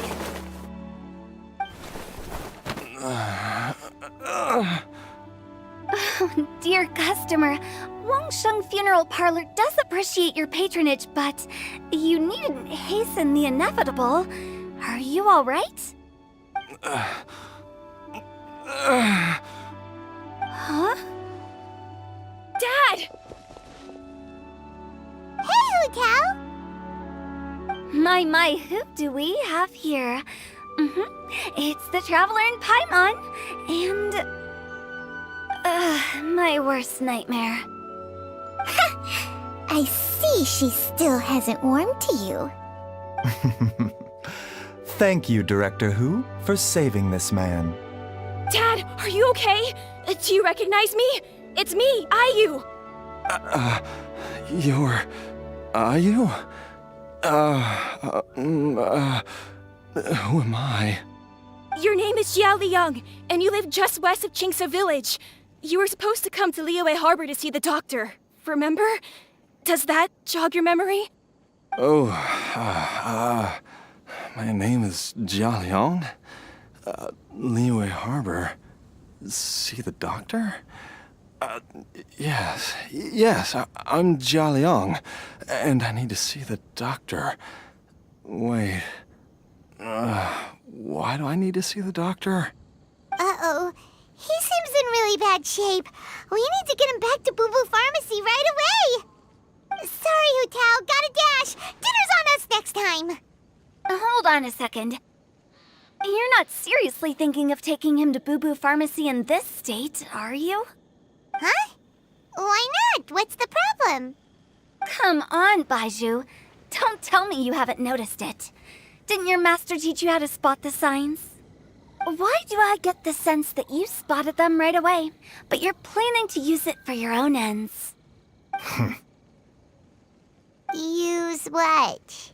What are you talking about? Paimon's lost. There are traces of god remains in Jialiang's system. Yes, but more importantly, they're on the verge of an outburst. If that happens, the consequences will be unthinkable. Paimon, sorry, what? God remains? There's no need to worry, Director Hu. I have methods of keeping them at bay. It is the sworn duty of all who practice medicine to cure illnesses and save lives. What reason would I have to neglect a patient in need who is right there in front of me? Besides, it was my late master's dying wish to be able to save this patient in particular. Perhaps out of respect for him, you could give me a day's grace so that I have time to treat him? Now you're bringing my great-uncle into this? Baizhu, just what are you planning this time? Merely to cure this man, nothing more. But of course, if you have any doubt as to my intentions, you are more than welcome to accompany me to Bubu Pharmacy and monitor my activities. Oh, really? I thought I was persona non grata at Bubu Pharmacy. You're being unusually generous today.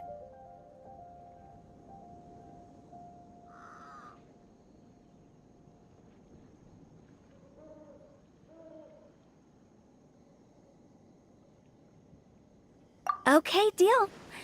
We're not gonna solve anything by keeping Jialiang here. I'm happy to do it your way, but only for my great-uncle's sake, and the travelers, of course. You must be pleased you brought the traveler along. Otherwise, this would have been a much more vexing ordeal. Well, time is of the essence. Let's get ourselves back to Bubu Pharmacy at once.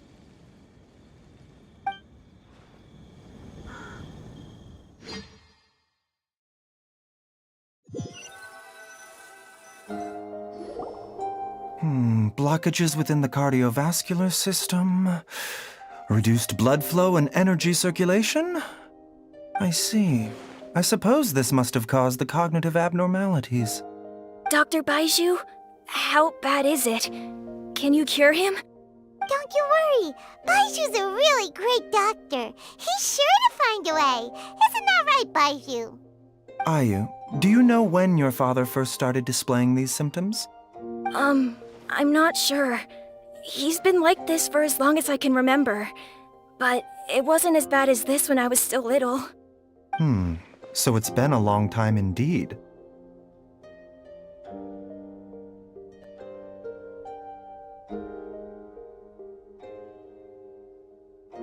No, I have a treatment plan in mind. We can start tonight. Come and see me again tomorrow morning. I promise that by then, Ayu will find his father healthy and lucid again. Thank you, Dr. Baizhu. Thank you so much. If you still have any misgivings, Director Hu, please feel free to hang around for as long as you wish. However, it would be best if you step outside this room. A doctor must be able to focus when treating a patient. Any distractions heighten the risk of complications. Yes, of course, absolutely. I'll just go and look at the flowers or something. But I will be back in an instant at the first sign that something's amiss.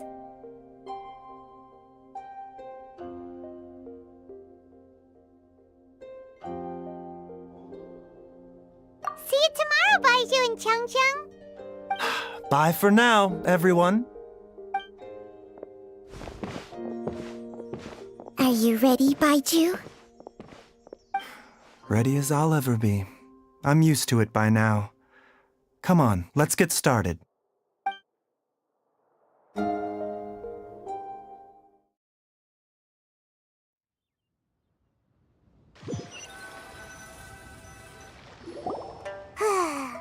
well that ends well, huh? You know, Paimon's kind of curious after hearing Baizhu mention those people from his past. What do you think they were like?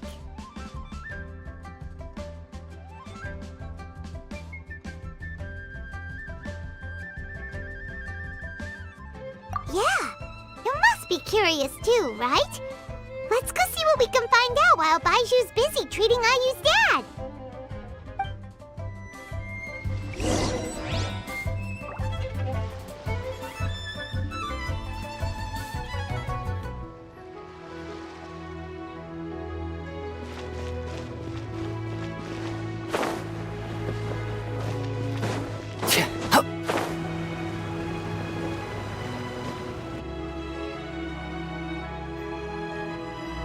While I'm idling time on admiring the scenery, the spectacled snake-bedecked doc's doing surgery. Hello, you busy bees, and what do you have to discuss with the funeral director today?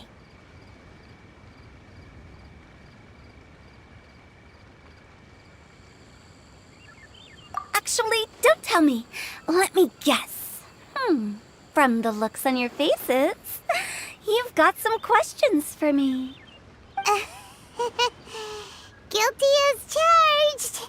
So, we were just a little curious about Baiju's master. What was he like? Oh, and also, how come you and Baiju could tell so quickly that Jialiang had god remains in his system? Huh? I thought I told you once before. Wangsheng Funeral Parlor was first founded to fight back against the vengeful wrath of gods defeated in war.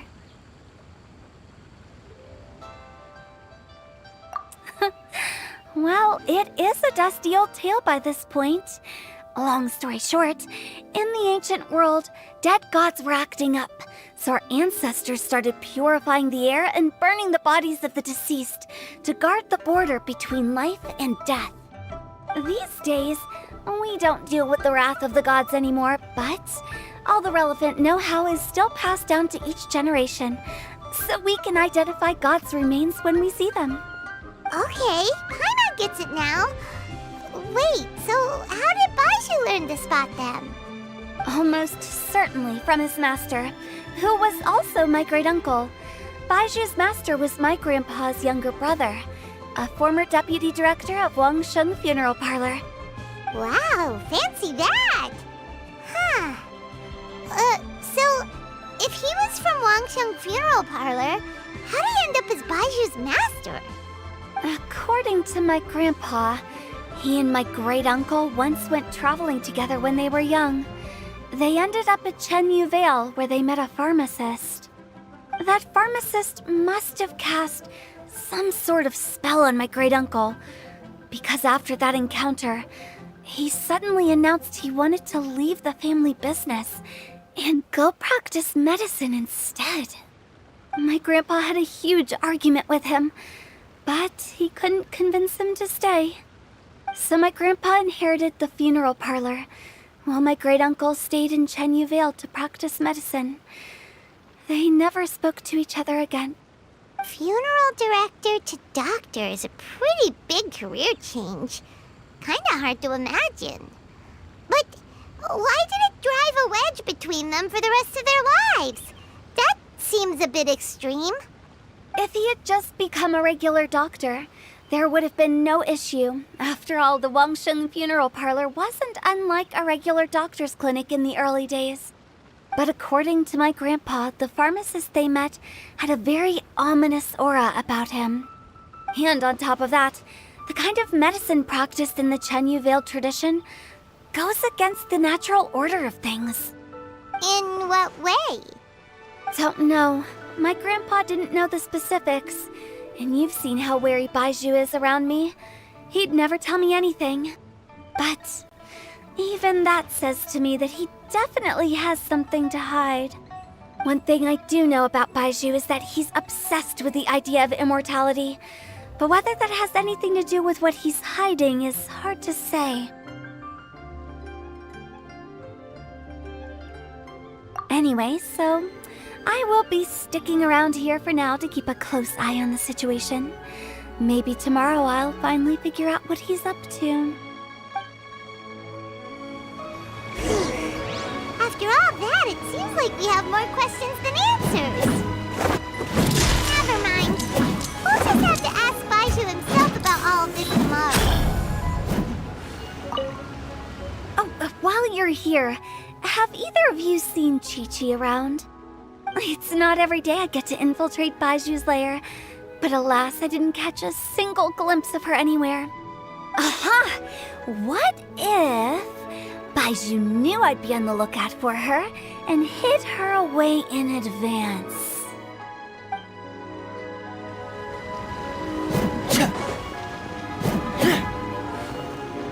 Getting gear!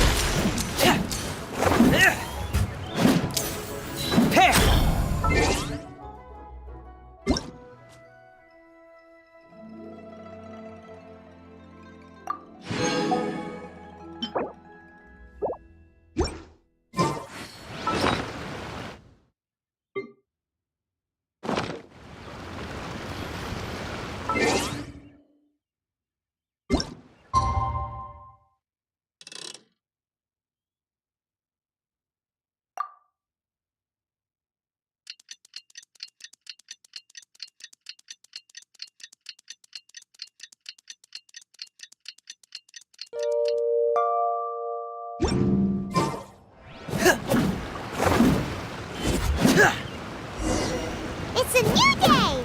Let's go back to Boo Boo Pharmacy and check out how Jialiang is doing.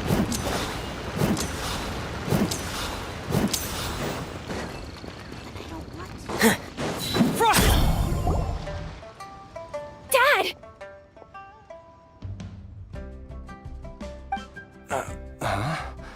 Oh, are you?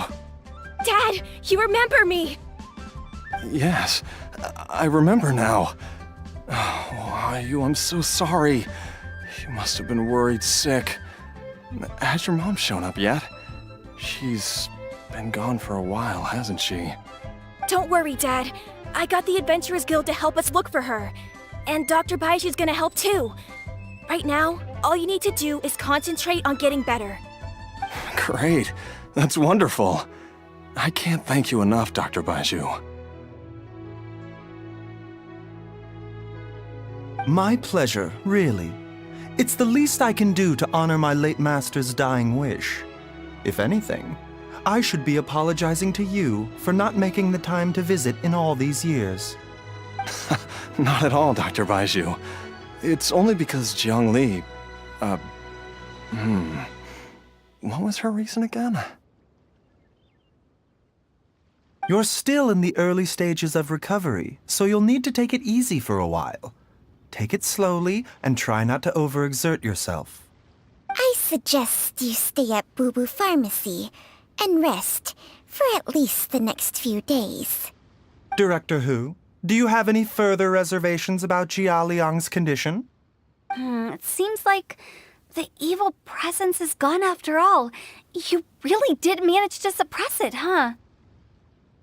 But how did you accomplish this in a single night? That would be a trade secret, I'm afraid. If that gives you any cause for concern, you may continue to monitor Jia Liang for as long as you wish. Though I regret to say that Boo Boo Pharmacy cannot offer to reimburse Wangsheng Funeral Parlor for any revenue lost in the meantime. Oh, come on, Baiju. I'm not that unreasonable.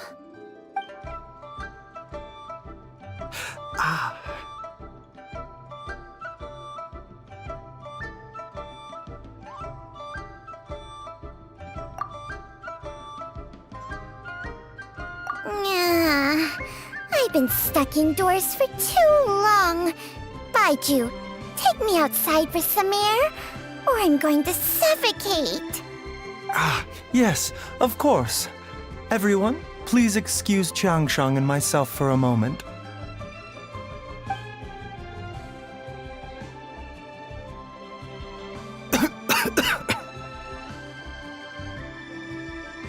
Suffering now, are we?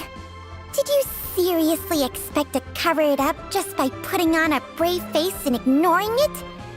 If it weren't for my quick thinking, they'd have all seen the sorry state you're in by now. But in any case, why must you keep this a secret from everybody? You should at least share your secret with one person you trust. Who's there?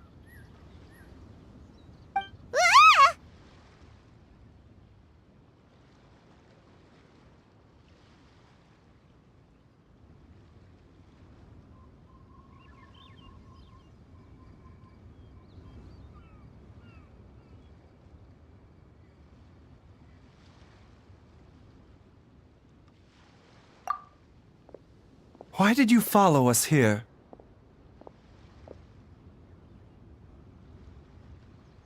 Oh, it's nothing. I just needed to get some air. What did I just say about putting on a brave face? Traveler, Paimon, the truth is, Baiju did not cure Jialiang's illness. Instead, he transferred some of his own life force to his patient to temporarily subdue the poison in his system.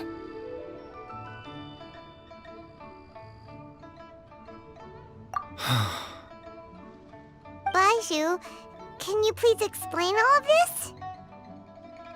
My predecessors in medicine forged a contract with Changsheng. Every successor to this contract is able to use Changsheng's secret art to treat patients. I believe the irregularities with Jialiang's heart meridian were likely caused by a poison concocted using god remains as a key ingredient. The poison has not been purged from Jialiang's system. Rather, I infused him with some of my own life force, using Changsheng as the delivery medium. This will suppress the poison's effects for a limited time. Changsheng? You can do that? Huh. Paimon always thought you were just Baiju's strange choice of a necklace. Hey, I'll have you know that I commanded the respect of even the Adepti back in Chenyu Vale. If anything, he is my mannequin. I was treating patients with Baiju's master's master long before he ever set eyes on his first medical text. Whoa, guess you shouldn't judge a snake by its skin. Please, that's enough.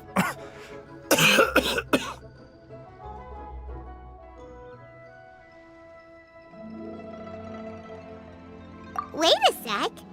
Huto was saying that the branch of medicine you studied uses some pretty dubious methods. So, when you transfer your life force, does that mean you're actually damaging your own body? Hardly. Changsheng helps to keep my chi in balance, so there is no great harm done. Still, Baiju's life force is not unlimited. We must find a way to neutralize the poison in Jialiang's body, and soon. Traveler, Paimon, would you lend this dummy a hand? He needs someone checking up on him, or he'll exhaust himself trying to accomplish everything on his own.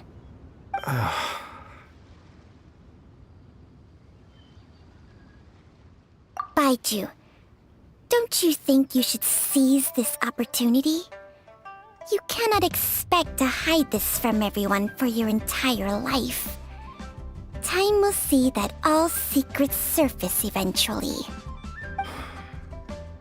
Entire life. Thank you, Traveler and Paimon. Huh. Paimon doesn't think we've seen this side of you, but there's no need to thank us. You've helped us out before.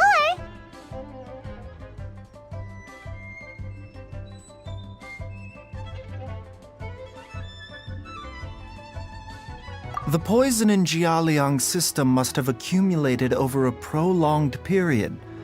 I think I should pay a visit to their family home and look for clues as to how he might have been exposed to it.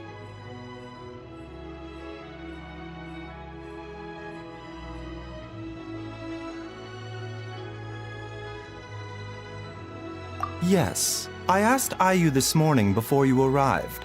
He told me that his family lives in a secluded spot to the west of Qingsa village. Let's head there together once I've asked Gui and Chi-Chi to look after the pharmacy. As well as investigating Jialiang's exposure to the poison, we should also keep an eye out for Ayu's missing mother, my fellow disciple Jiang Li.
Whoa!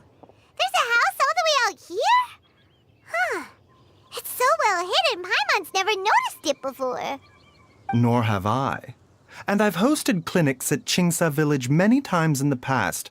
If you ask me, Jiang Li was trying to remain unnoticed. Oh, that reminds Paimon. We meant to ask earlier, but it slipped our minds in the rush to get here.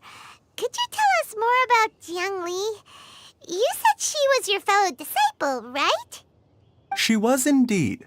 We studied medicine together under the same master near Chenyu Vale. She is several years older than I and also began her travels far earlier than me.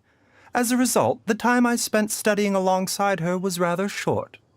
Supposedly, she met an herb gatherer sometime during her travels and decided to settle down with him. That must have been Jialiang. Wait, Changsheng, are you saying neither of you had actually met Jialiang or Ayu before all of this? Jiang Li did occasionally come back to Chenyu Vale to see our master, but for whatever reason, she hardly ever talked about her family. The last time she visited us, she and Master had some sort of quarrel. We never heard from her after that. It almost seemed as if she'd gone into hiding. Quarrel? What happened? I don't know. I did not witness the argument myself. Nor did Master ever explain it to me. All he would say is that should I ever encounter Jiang Li or her family in the future, I should do everything in my power to help them. Oh, so that's why you went to such extreme lengths to help Jialiang. No. Even if my master had never said anything, it would still be my duty as a doctor to help him. My decision would have remained the same. Paimon never knew you were so selfless, Baiju. Paimon always had you down as the sneaky, scheming type. Sorry. So a few words from me is enough to dispel all your suspicions, You ought not be quite so quick to relax your guard, Paimon. Sometimes even the good guys have their own private agenda. What the... Okay, that was the most suspicious-sounding thing you've ever said. Let's leave the idle chatter there for now, Jiang Li has lived in this house for many years. There must be something here that can shed a little light on this whole situation. Let's split up. But if anyone finds anything, we'll examine it together.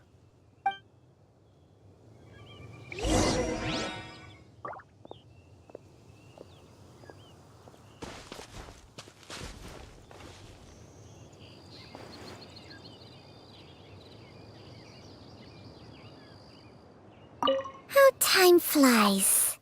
Jiang Li's had a son, and he's all grown up. I wonder if Jiang Li's changed at all, after all these years.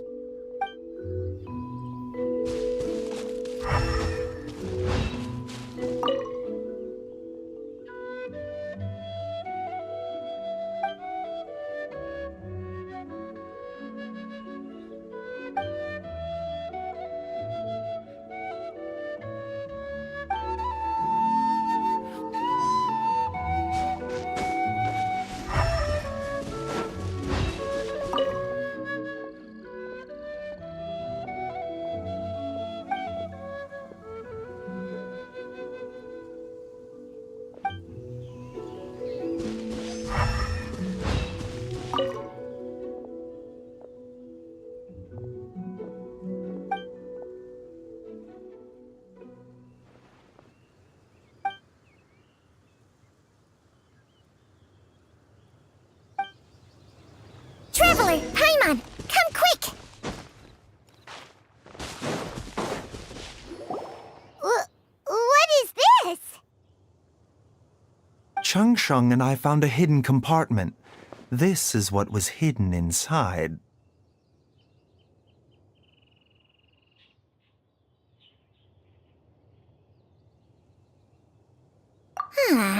You sense it too? You're right. This is a poison concocted using god remains. Is it? Breathing? Paimon's not seeing things, is she? No, your eyes do not deceive you. I do believe the poison in this bottle is alive. Some toxins act a lot like living organisms. I read about this once in The Origins and Symptoms of Diseases. This ancient class of poisons consists of mother and minor loads, capable of sustaining a connection over vast distances.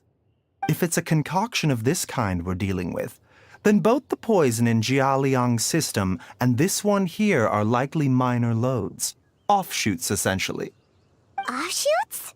So, the main body is somewhere else? Correct.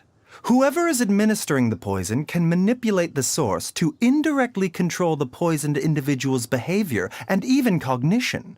Similarly, the poisoned individual will hear, to a varying extent, the call of the source.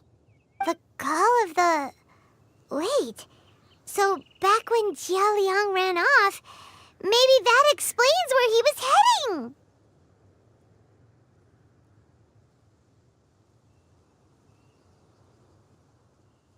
Only one thing could have been drawing him there. The source of the god remains used as the poison's key ingredient, the mother lode. This is getting crazier and crazier. What kind of person would do all this just to poison Jialiang?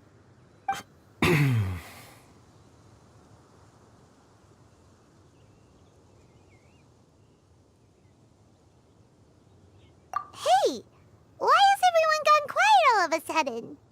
Since this poison was carefully hidden away in a secret compartment, the one who concocted it is likely a resident of the house. You mean Jialiang? Why would he poison himself? Think a little harder, Paimon.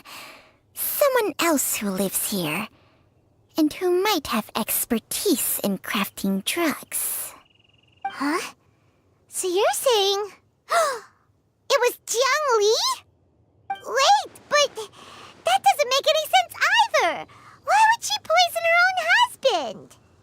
I agree. It makes little sense. Jiang Li does not strike me as the kind of person who would do such a thing. Look at the facts, though. How many people in the entirety of Liyue have the ability to concoct a poison from god remains? It's too early to draw any conclusions. We should question Jia Liang about it once he has made more progress in his recovery.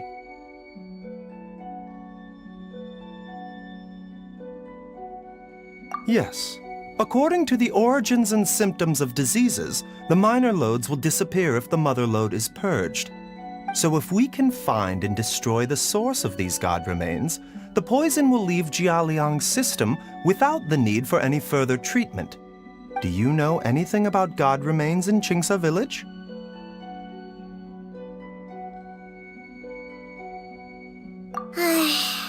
Even the history books have no record of this. The only ones who'll know anything are those old fogies who have been hanging around here since the beginning of time. Didn't you used to be on good terms with the Adepti, though? You sure they didn't tell you anything about this? Well, Changsheng's memories and powers are not what they were in her prime. These days, she has to enter a contract with a mortal and share their life force just to sustain her own life. I fear that such ancient events are long gone from her memory by now. Whoa, what? Enter a contract? Share life force? Sounds like some pretty spooky sorcery if you ask Paimon. Hey! Plenty of people would jump at the chance to join forces with a powerful being like me. With my assistance in rebalancing your chi, not only can you extend your lifespan, but you will also be stronger, healthier, and able to eat whatever you like with no risk of upsetting your stomach. Stronger and healthier? Wow, that's amazing! Baiju, Maybe when you retire, you can let Paimon sign a contract with Changsheng for a few days. Unfortunately, Changsheng's contract has strict requirements regarding the host's temperament. None of her hosts have ever been exempted from these rules. I fear that I will be unable to accommodate your wishes, Paimon. Temperament? Hey! What are you trying to say? Did you just subtly insult Paimon to her face?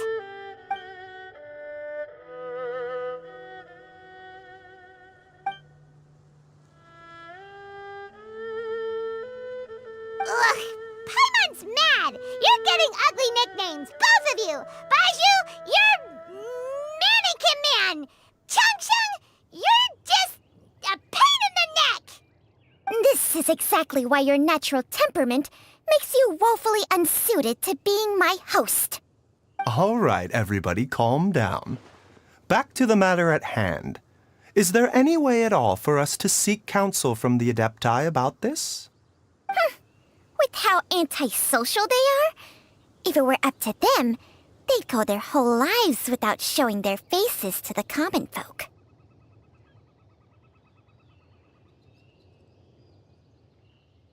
What? Seems you're as well connected as they say, traveler. We are truly fortunate to have you on our side. Oh, if you're talking about who Paimon thinks you're talking about, you better do the honors.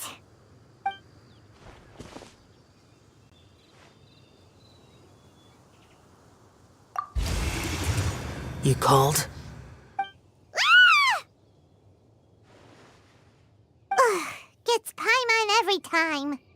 Are all Adepti in the habit of materializing out of thin air like this? Well, this is unexpected. Huh? It's you. Baiju of Boo Boo Pharmacy. I do believe I've had the pleasure before. The Lantern Rite, when we met briefly, I was unaware of your true identity. I must apologize for the discourtesy. Huh? You two already know each other? Our paths have crossed once before. I sense the presence of evil spirits. Is this why you called me?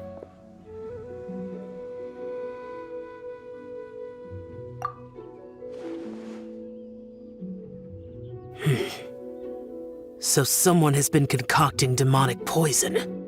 Too often, fervent desires drive mortals to abandon all regard for their own safety. It is lamentable. I now know what you seek. It is true that a god's remains are buried beneath the foundations of Qingce village.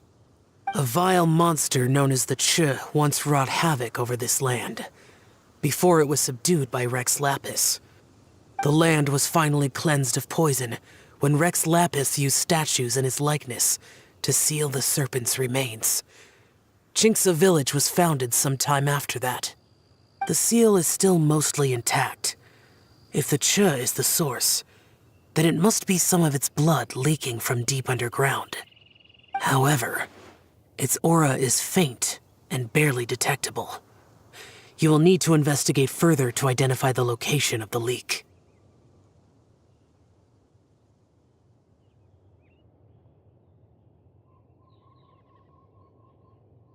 I do not like to intervene against mortals unless absolutely necessary.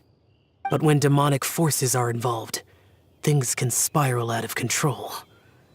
If that happens, be sure to call my name again.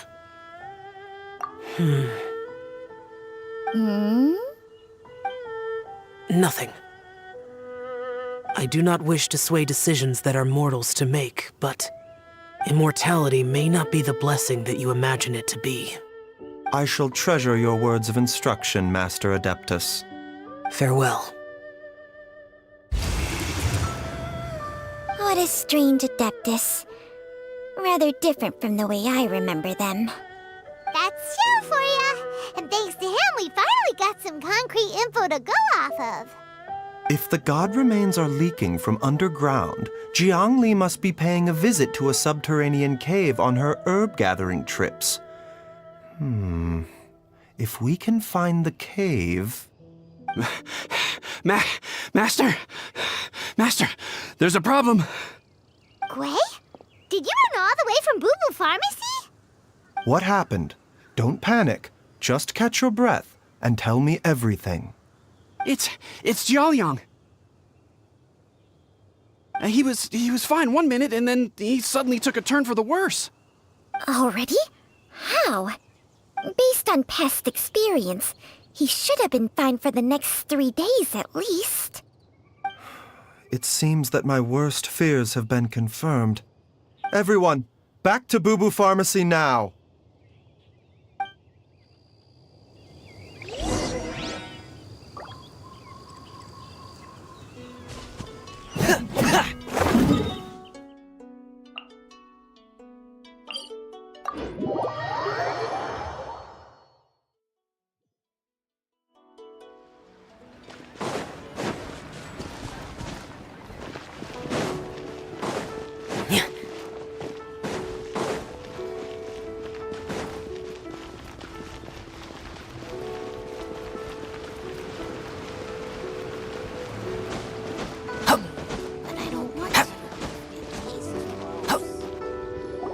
Dad! What's wrong?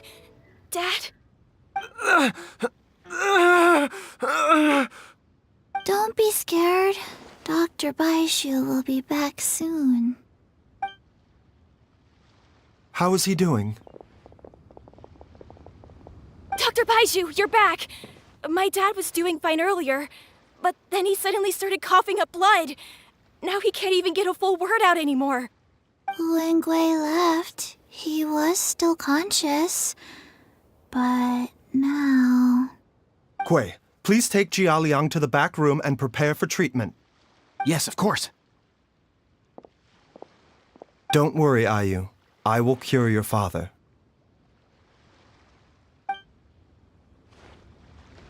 Baishu's not gonna use Chang Sheng's secret art again, is he? Is there really no other way to save Jiaoliang?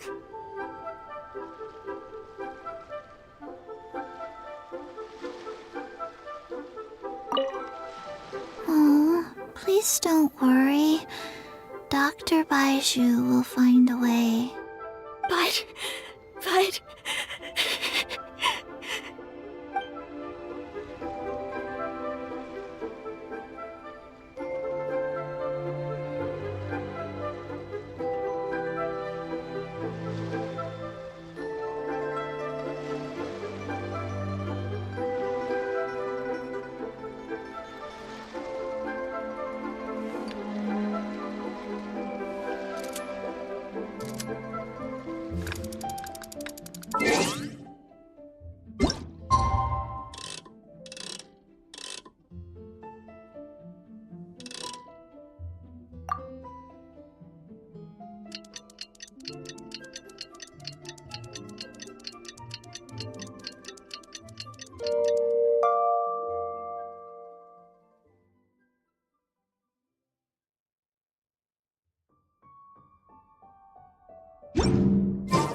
How are you feeling, Dad? Are you still hurting anywhere? You're not gonna suddenly collapse again, are you? Much better, Ayu. I'm feeling much better. In fact, I can't explain it, but somehow I feel even better than usual. Wait, where's Dr. Baishu? I still haven't had a chance to thank him. Seems he moved me here before I came to. Master said he needed to take a quick rest and asked me to bring you out of the treatment room. He hasn't emerged yet, so he must still be resting.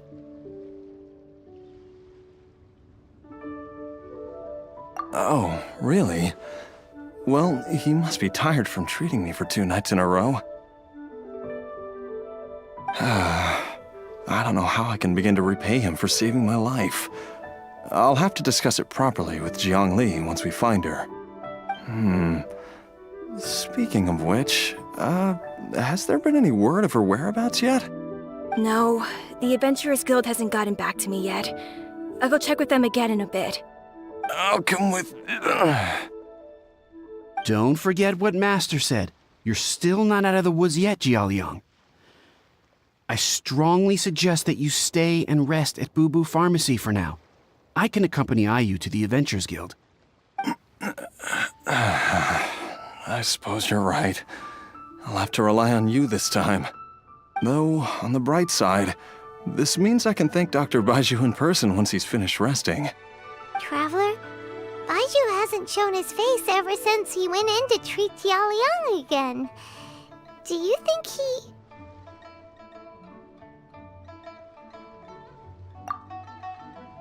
Huh? Hey, wait up!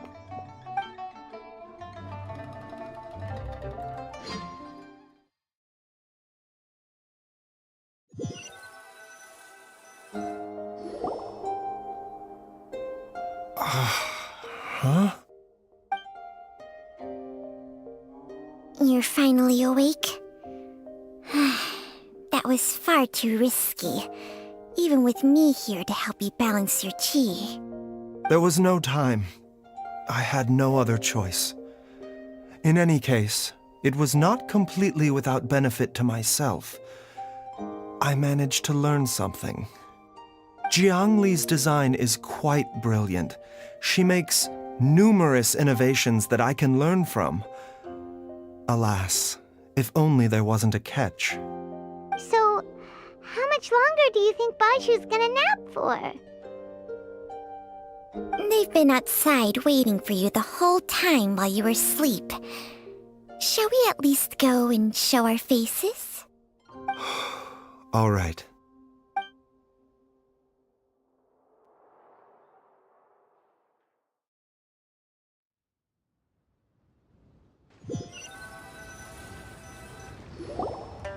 Surely he hasn't. There's no way he could have just... Who's talking behind our backs again? Ah! Baiju! Changsheng!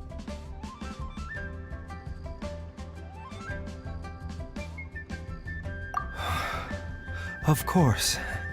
There's no need to be concerned. I merely had to transfer a rather large amount of life force on this occasion. But, with Changsheng's help, I will recover in time. Jialiang seemed fine yesterday. Why did he need more life-saving treatment again so soon? I made an error in my initial diagnosis. Jialiang is in fact suffering from more than one ailment, and as a result, his life force depleted at a greater rate than I had anticipated. What? You mean, even if you got all the poison out of him, he'd still be sick? Yes. But more pertinently, the poison in Jialiang's system is there precisely because it is being used to manage his underlying medical condition. Jialiang has a rare congenital heart condition, and ongoing treatment is essential to maintaining healthy functioning of his heart meridian. Left untreated, it puts the patient at risk of coughing up blood and fainting, and in the longer term, causes irreversible damage to the internal organs. Though it was created from god remains, this formula is not a poison in Jialiang's case. Rather, it's his medication. Had he not taken it all these years, he likely would have died a long time ago.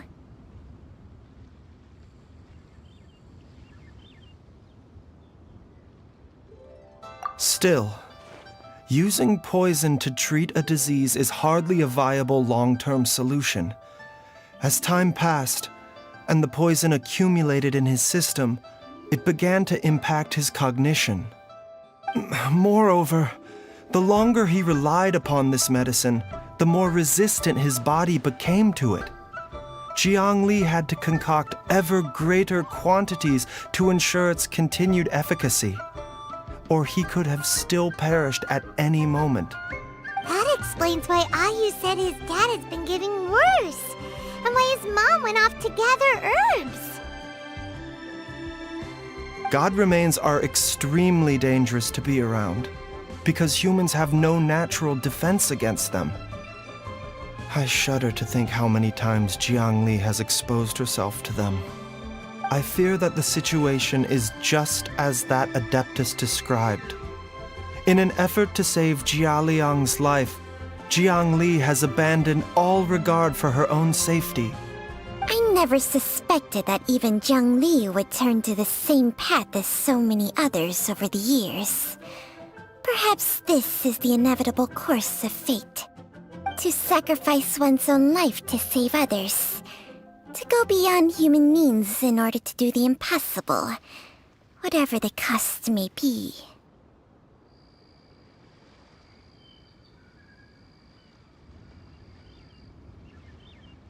Well, I think that it's too early to say with any certainty what fate has in mind. In any case, I have stabilized Jia Liang's condition for now, so our immediate priority should be to get ourselves back to Qingce village and find out where Jiang Li is. Her regular exposure to god remains over such a long period will have been catastrophic for her health. And given that she's already been missing for several days, I am fearing the worst.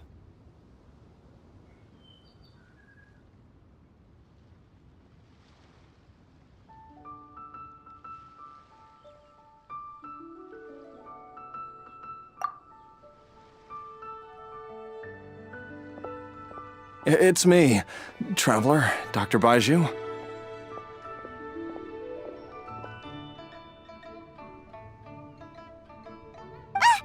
It's Jiao Liang! Don't tell Paimon you overheard everything already. Dr. Baiju, please let me come with you. You've already done so much for my family. I can no longer just sit here and watch while you put yourself at risk for Jiang Li's sake. After all, if it wasn't for me, she wouldn't have had to put herself in harm's way in the first place. I know I won't be of much help in battle, but at the very least, I can show you the way.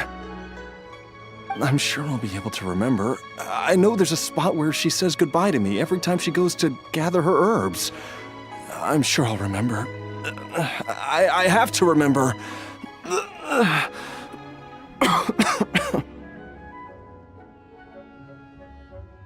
Be careful.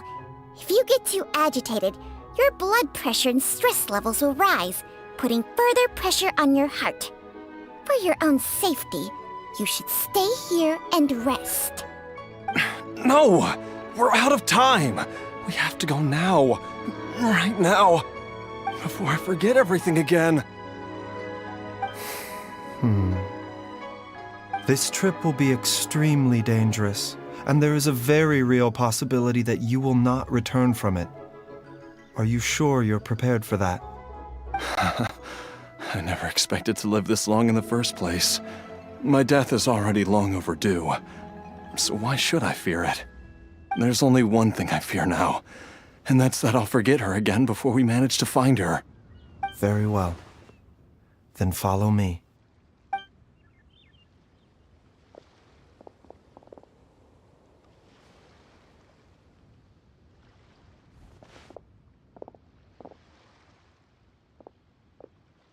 Dr. Baiju, are you heading out again? Yes. This could be a long one. Could you please prepare a dose of the usual formula?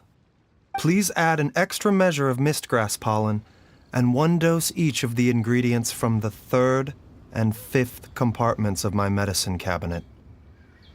I hope it works. Dr. Baiju, do you mean... Hop to it now. And remember to be careful with the cauldron this time. You don't want to burn yourself again. Okay.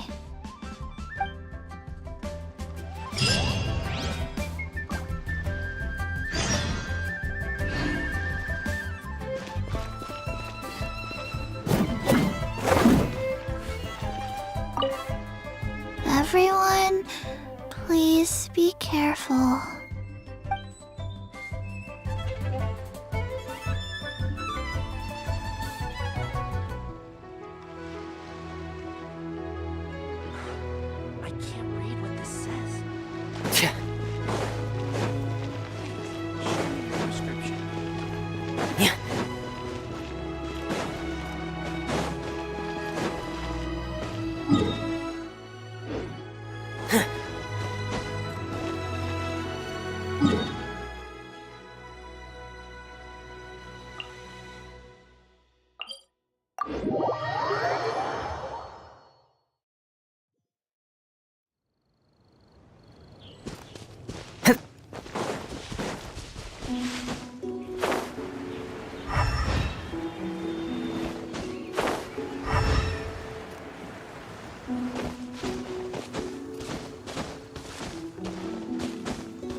strange feeling is back.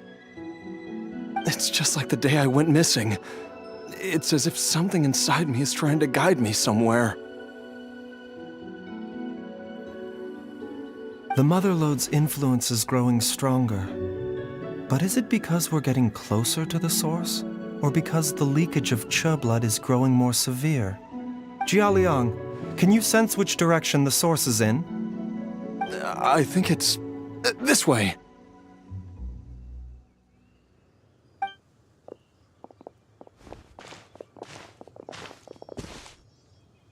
Yes, I'm sure of it.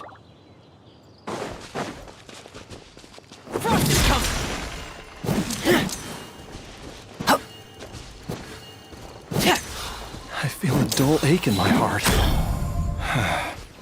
This must be the way.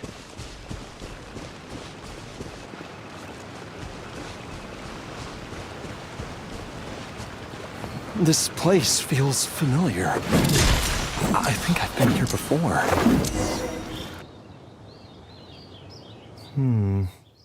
There is an inauspicious presence here. Even I can sense it.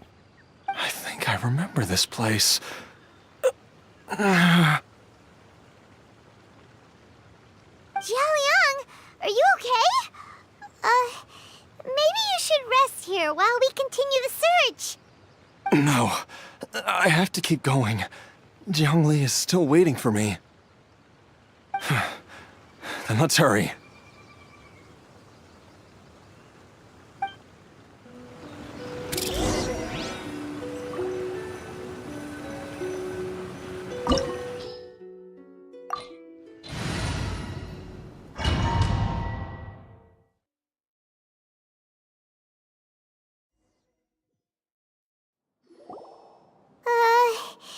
This place gives Paimon the creeps. Who knows what we're gonna find up ahead? The digging marks here appear amateur and rather old. I suspect it is a thieves' tunnel. A thieves' tunnel? Paimon has heard rumors about treasure around these parts before. Maybe it was the treasure hoarders that dug this tunnel. Judging by the tools they left behind, it's certainly a possibility. But why did they abandon this place without even stopping to pack up their tools? I remember now. She took me here once and told me that she'd found a way to save me in this cave. But she said that the method would cause me to, curses! Why can't I remember what she said? Easy, Jialiang. Come on, let's keep going.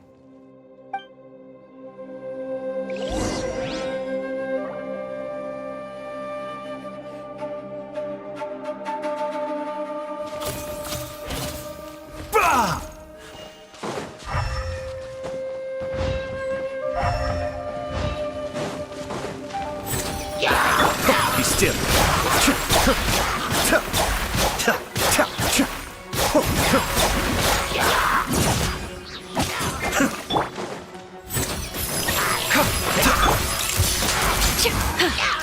Cascade.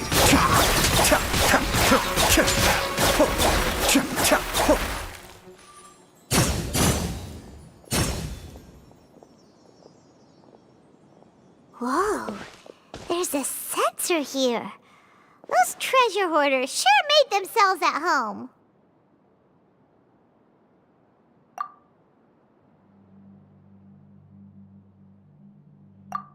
I believe this sensor was used to burn a monster-repelling incense. A monster repelling incense? You sure? 'Cause we did run into that group of monsters just now. The incense was burned several days ago. If I had to guess, the monsters we fought just now were enticed here by some entity deeper inside the cave. No doubt an encounter with the very same entity was what prompted the treasure hoarders to flee and abandon their designs on this cave. After them, Jiang Li was the next person to discover this place and what lies inside. But to her, it presented an opportunity to save Jia Liang's life, albeit as a last resort. That's right. This sensor, It belongs to Zhongli. Yes, this was the place. This is where I told Zhongli to give me the poison.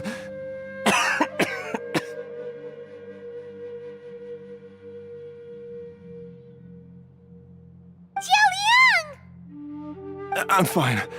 Let's keep going. I can feel it. She is right below us, waiting for me.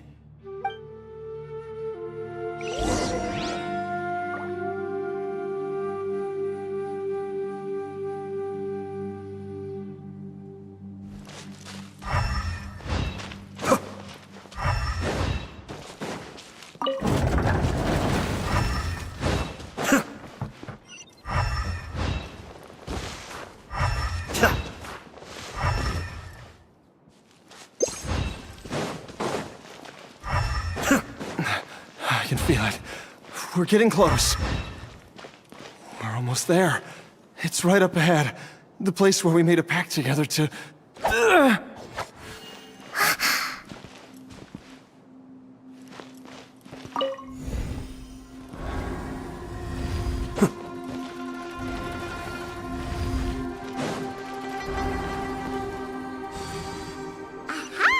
We can keep going now. From the looks of it, the energy released by this mechanism can not only clear barriers, but also be conducted by corresponding mechanisms. Perhaps it's something we can make use of.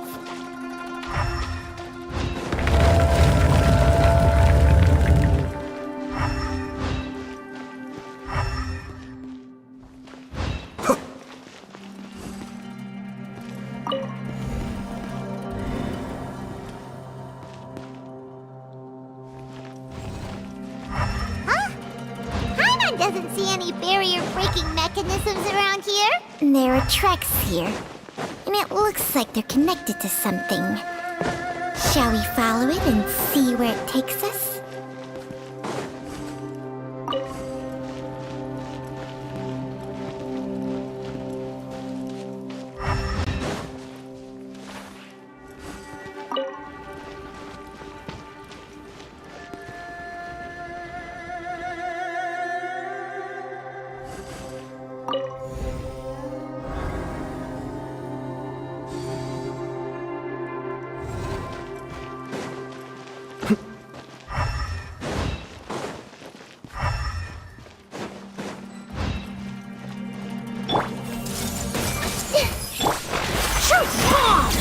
Kamisato on. Suiyu! The doctor will see you.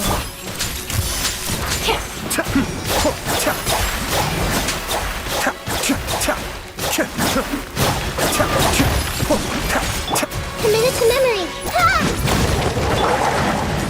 Hold that pose! Mind the side effects.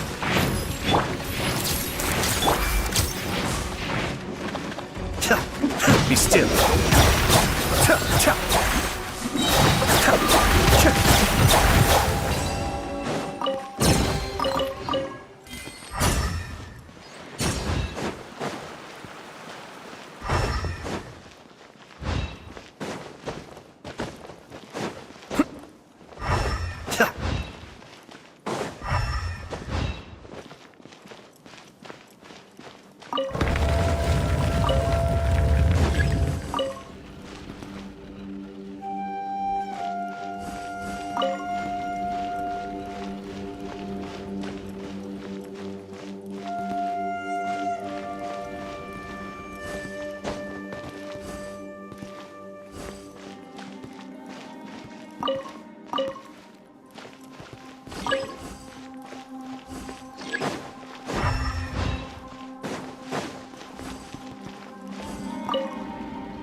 Jiangli! Look out!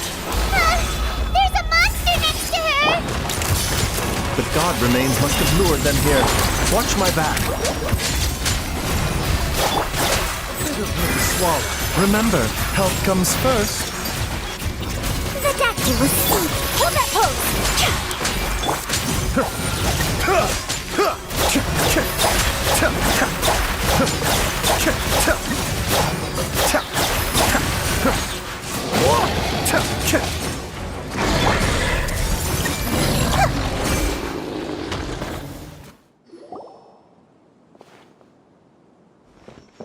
Dr. Baiju, how serious is it? Is she... I can still feel a pulse, but her condition is quite grave. The god remains here are encroaching on her cognition, much as the poison in your system did to you. If we don't eliminate it soon, then even if we save her life, I fear that she may never wake up again.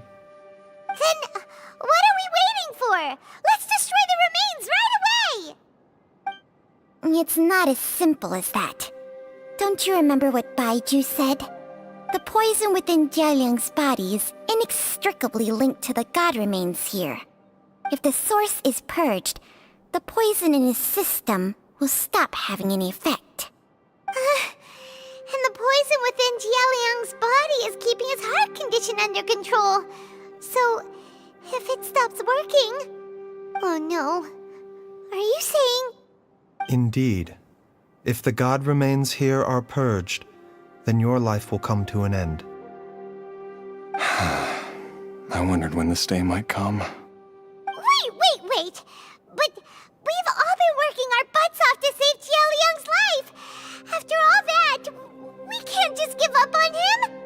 Baiju, you're a great doctor! Surely you gotta know of some other way we can save him, right? You could continue to take the poison, which would buy you some time. As for Jiangli, maybe if we put our heads together, we can think of something?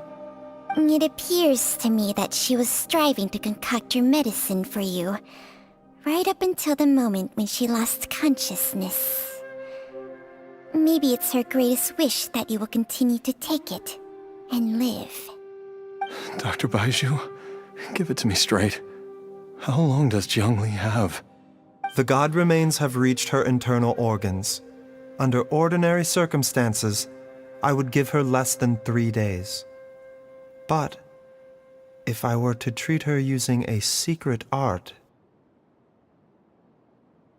But what would be the point of that? Dr. Baiju, I'm all too aware of the dangers of god remains. You are not the first to mention it to me.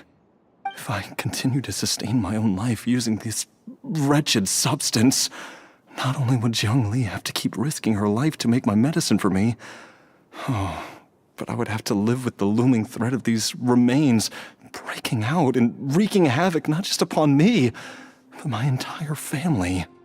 I know for a fact that I should have died over a decade ago.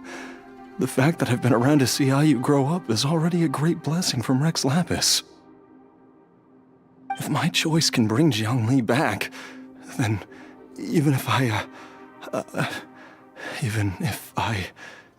die... Jialiang... After cheating death for so long, it seems I've grown somewhat addicted to life. Traveler, Dr. Baiju, could I have another minute with my wife? I just want to have one final moment together. Just a moment. That's all. Of course. Thank you, everyone. And I'm sorry that I won't be able to repay your kindness in this life. Jialiang... Baiju, Changsheng... Is there really nothing else you can do? I am sure that over the years, Jiangli will have tried all the conventional methods known to humankind. As for less conventional methods, I have little expertise besides Changsheng's secret art. Mortals are fated to grow old and pass on when their natural lifespan runs out.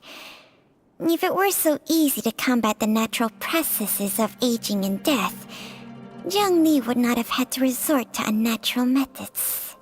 What a crazy situation! Jiang Li risked it all to save Jia Liang's life, and now Jia Liang has to sacrifice himself to save Jiang Li! What's the point of it all? I've seen many final farewells in my time, but I can never get used to it. In the human realm, all things must come to an end. Is it not a fitting end to die for a worthy cause? At least, that's what generations of masters before you have always believed. The path they chose was indeed a heroic one. But when I think of those who would willingly sacrifice themselves for others, I cannot help but think that theirs are the lives least deserving of death. When all this began, we agreed that once Ayu was old enough to help you gather herbs, it would be time for me to go. If you could only see him now. He took me all the way to Liyue Harbor to see the doctor, and he even got the Adventurers Guild to search for you. So, I know that you'll both be okay without me.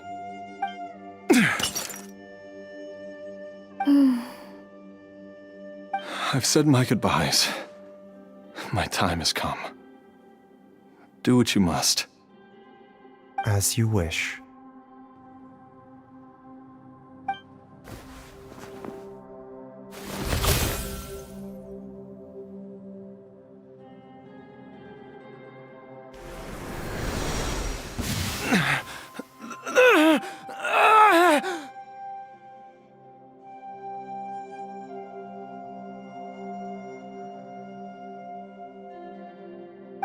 It will eat away at both your cognition and your memories. In the end, you'll become little more than a shadow of your true self.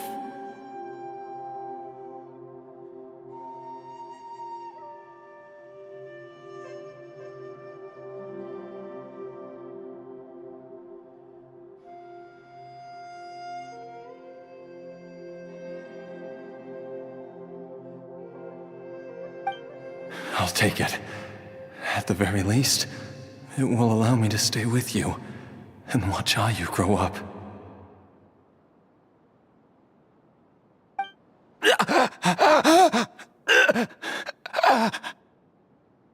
Mom, something's really wrong with Dad.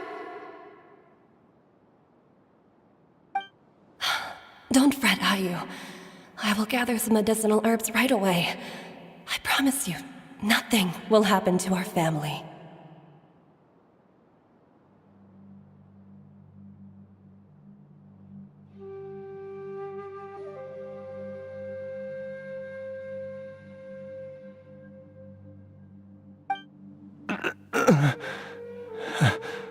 Why would these memories come to mind now?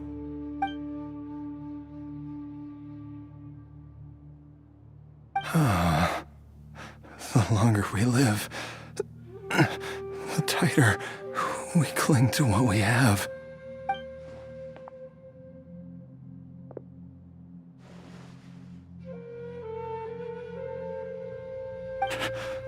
Oh, how I would love to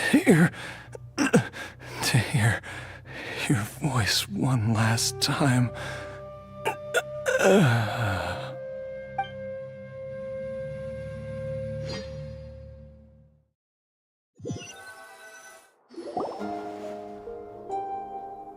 Jialiang! Jialiang! Jialiang! Jialiang! Dad, are you awake? Zhongli, are you? Didn't I...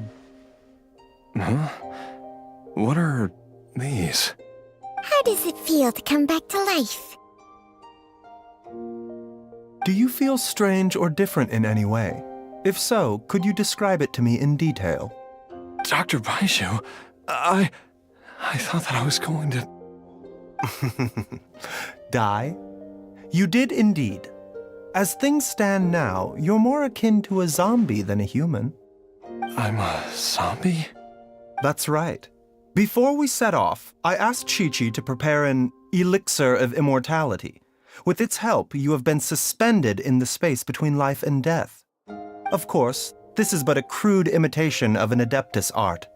I don't expect it to extend your life indefinitely. Whether it will keep you alive for a few days, a few months, or a few years, I am as interested as you to find out. But, however long you have left, I believe it should be more than sufficient time for you to say your final goodbyes before departing the world in peace. I hope that Director Hu finds this arrangement to be a satisfactory one. An elixir of immortality? How'd you cook that up? Ugh. Leave it to you to work on something like that behind my back.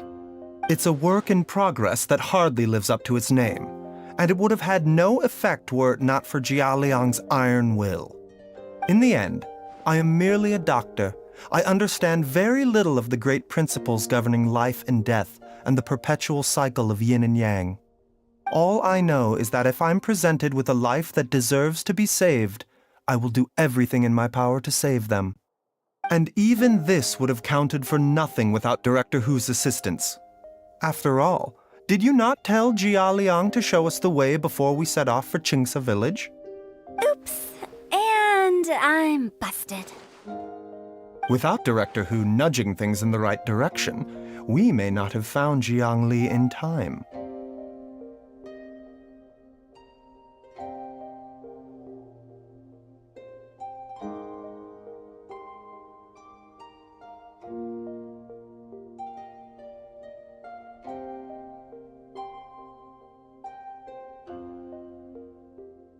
No wonder he didn't mention the elixir back then. I thought he was being frank and transparent with me for once, but apparently not. Director Hu told me to keep her suggestion a secret, but it seems nothing escapes Dr. Baiju's attention. Never underestimate a serpent's sense of smell. All I wanted was to help Jia Liang find his missing wife as soon as possible, so that he could be on his way to the afterlife without any unfulfilled wishes making the journey more difficult than it needs to be. Leave it to Boo Boo Pharmacy to snatch the perfect opportunity right out of my hands at the last hurdle. Never mind.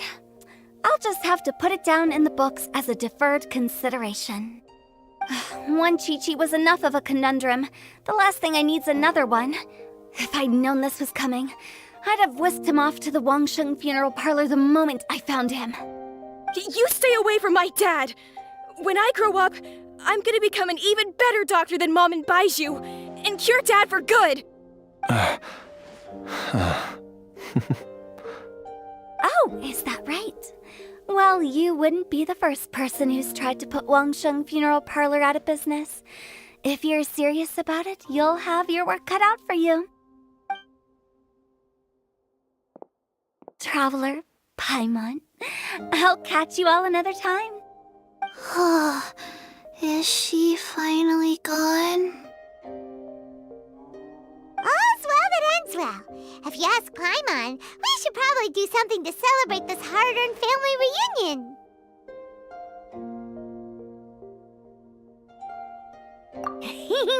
At times like this, a grand celebratory feast is in order. It feels like it was a whole lifetime ago when I last talked with Jiangli and Ayu around the dinner table.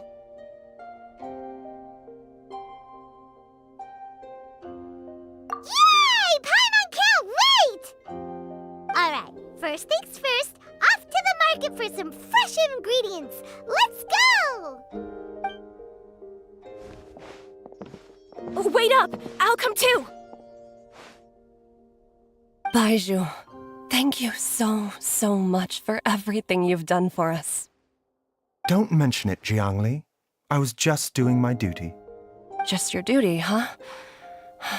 Baiju, Changsheng, would you mind if we took this conversation outside?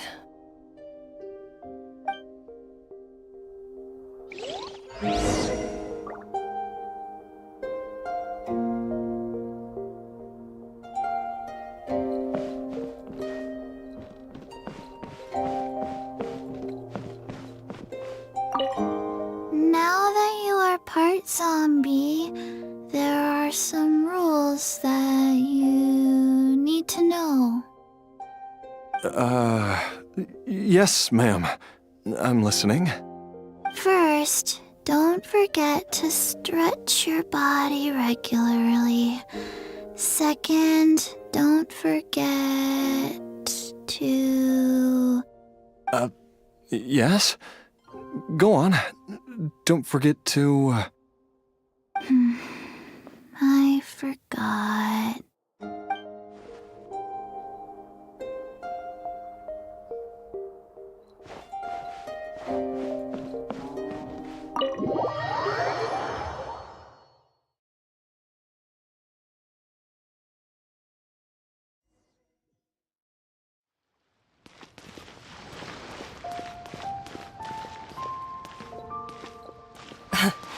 Time flies. It's been so long since we bade each other farewell in Chenyu Vale. Changshang, you're the same as ever. You haven't changed one bit. You, on the other hand, have changed a lot. You're right. My younger self would have never imagined that things would one day turn out this way. Or that you'd turn out this way, Baizhu.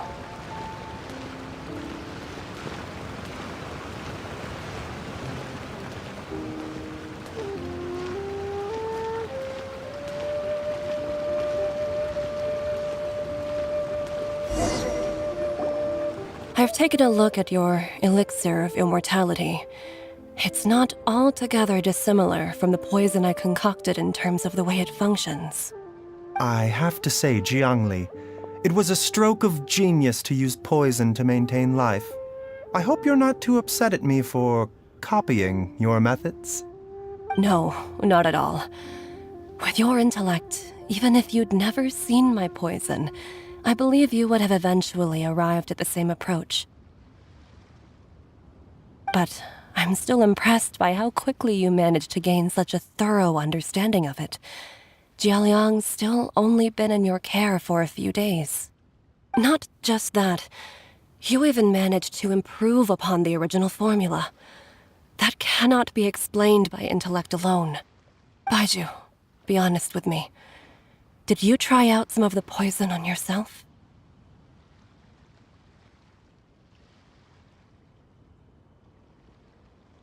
Huh. Told you the truth would surface sooner or later. Life force isn't the only thing that Changshang's contract lets you transfer between bodies, is it? Nothing gets past you, Jiangli. You are correct. Besides life force, Changsheng's secret art also allows for the transfer of toxins and diseases. When I treated Jia Liang for the second time, I transferred some of the poison from his body into my own. Not only did this allow me to alleviate the burden on him, but it also gave me an opportunity to study its properties. There is no need to worry about any long-term consequences to my health, however. Now that the source has been destroyed, any remaining poison in me will have already dissipated. But you took such a huge risk. If we hadn't destroyed the god's remains back there, then even you might have... What am I saying? I'm in no position to criticize you for this. The reason I left our master and went into hiding all those years ago was that he was getting old. And I didn't want him using up any more of his own life force to treat my husband. But in the end, how were my methods any different? I risked one life to save another. And then you tried the poison on yourself too.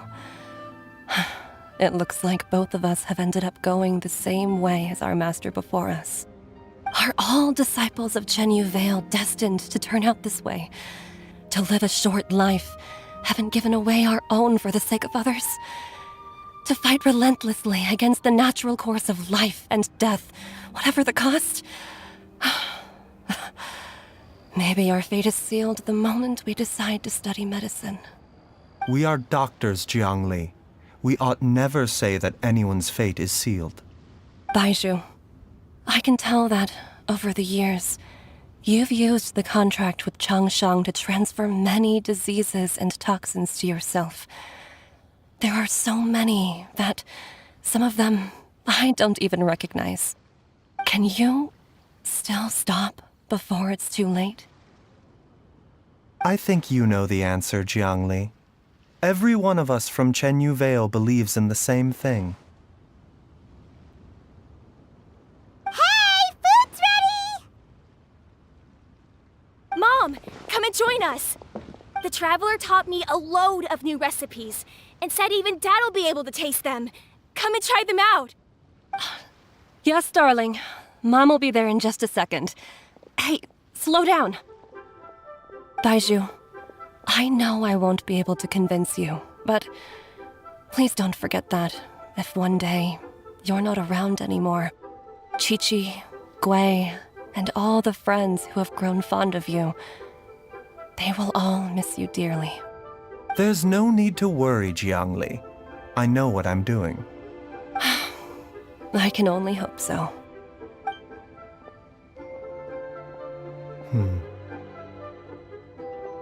Baiju, what did Jiang Li mean by not around anymore? Are you gonna be okay?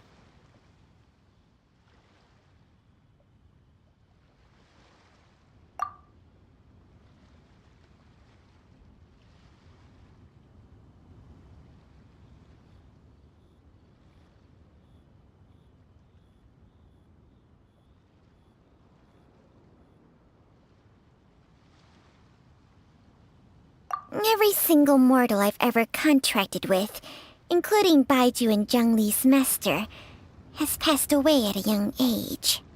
Wait, that doesn't make any sense. You said that the contract with you helps people live longer. It is a very long story. Long ago, when plagues ravaged the land, one doctor made a pledge to rid the world of pain and suffering. But even the most ingenious mortal medicine could not stay the tide of disease. And after working tirelessly for many years, even his dearest loved ones fell sick and bade their final farewell. Legends told of an herb lord in Chenyu Vale who could cure any illness known to mankind. The doctor sought the herb lord, but found only a white snake, its breathing weak and its power all but spent. Sign this contract and let our lives be joined. Then I will impart to you the secret art of healing. But be warned, this art will harm your own health. With means beyond human ken, the doctor could now reverse the process of death. And yet, the time still came to say goodbye. Only now, the one departing was the doctor, his life force spent. His final act in life was to pass on the contract to his final patient, his favorite disciple. The disciple chose to dedicate their life to saving the lives of others. And generation upon generation followed in these footsteps.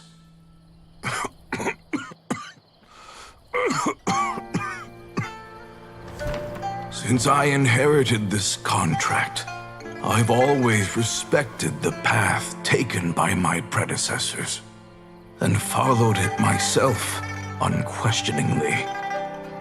That is, until I tried to use the art to save my own disciple's beloved. She begged me not to use up my own life force. She said that this art is a poisoned chalice, an evil and unnatural practice.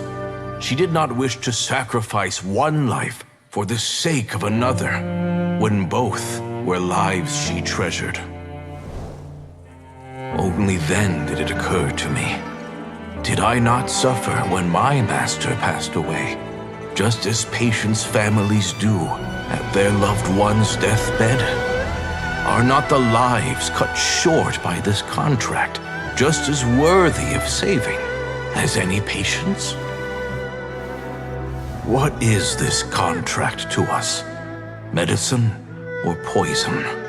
Alas, I no longer have enough time left to find the answer. I entrust to your care both Changsheng and this final question. May you find a remedy for this conundrum, which has ailed us so. Time and again, no matter how much I try to warn them or balance their chi, I can never save them. And you? What's your answer? If I abandoned the contract and left you without a host, what would happen? I suppose I'd spend my final moments taking a nice nap on Mount Yaojin.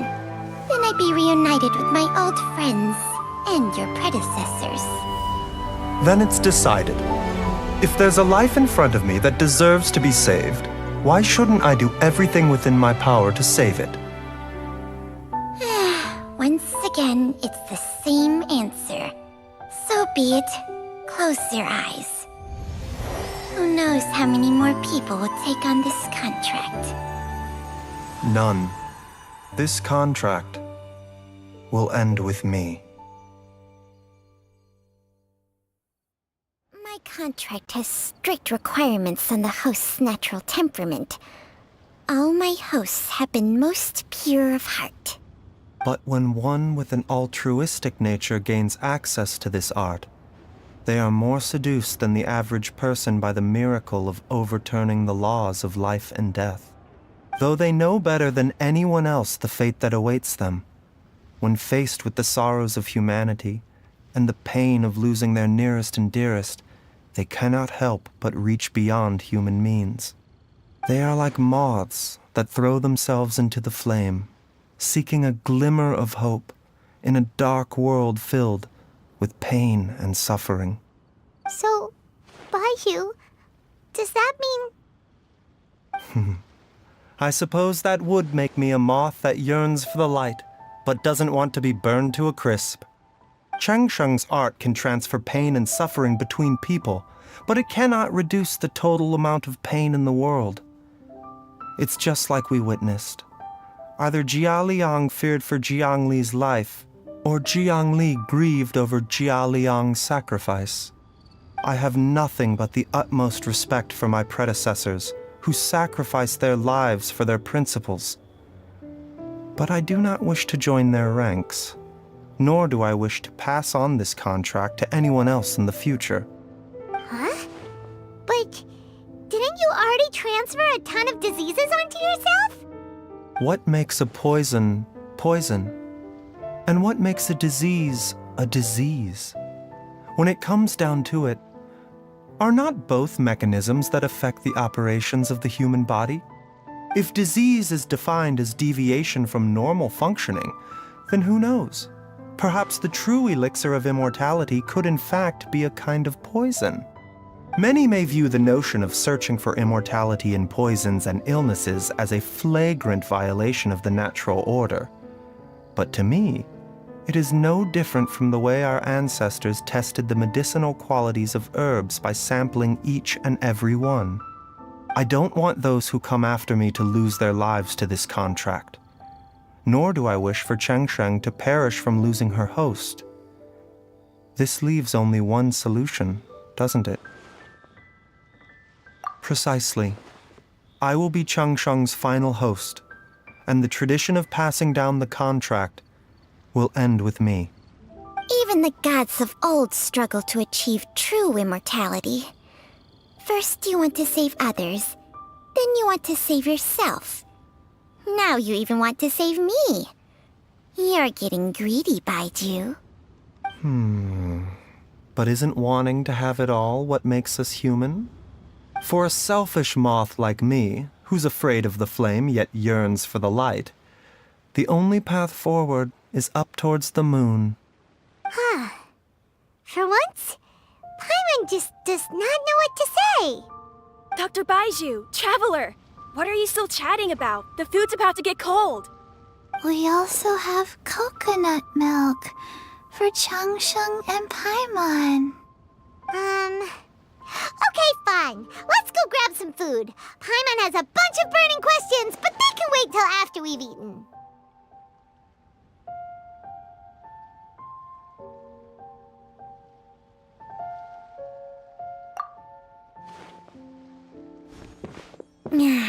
I do envy Paimon sometimes. Eating her fill is enough to satisfy her body and mind. True. And yet, although we call them simple pleasures, are such things as these not precisely why we mortals cling desperately to the life we have?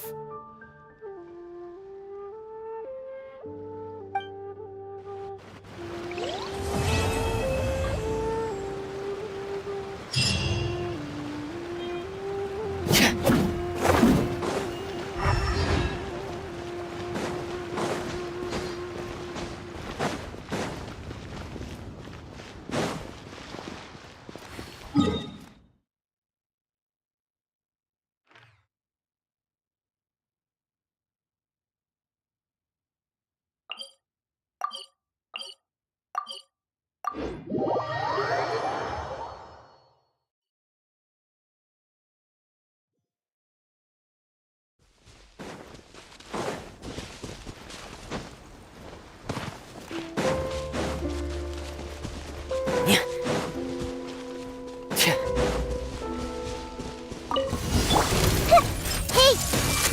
The Temple of Wisdom! This may hurt a little. Smile! Shoot bomb!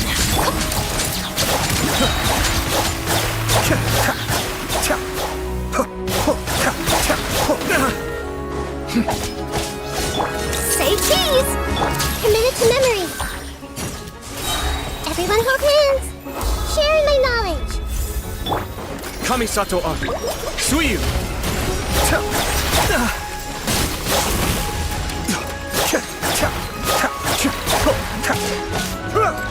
Smile! Breaking news! This may hurt a little. Frost is coming!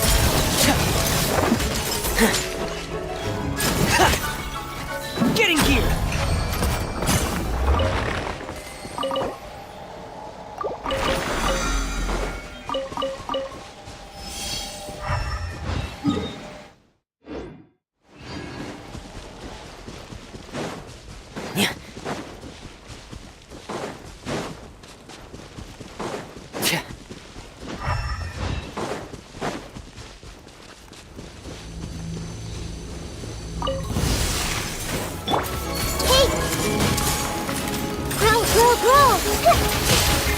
Ouchie!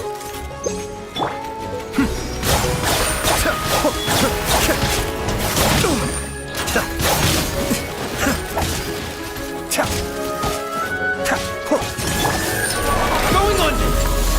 Frost is coming! Getting here! Frost is coming! There! Frost is coming!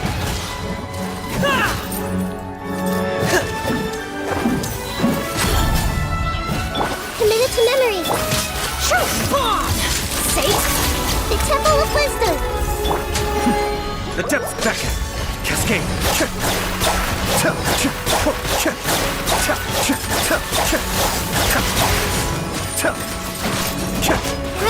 Grow. Committed to memory.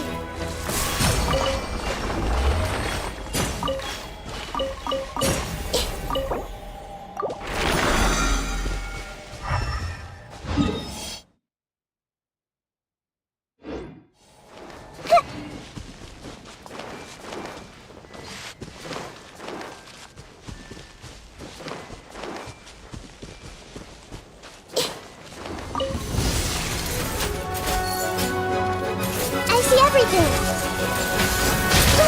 Really hurt.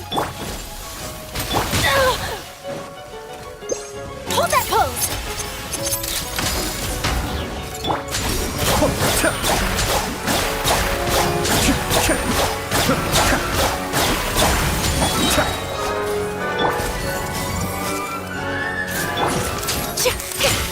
Breaking news! Smile! Cascade.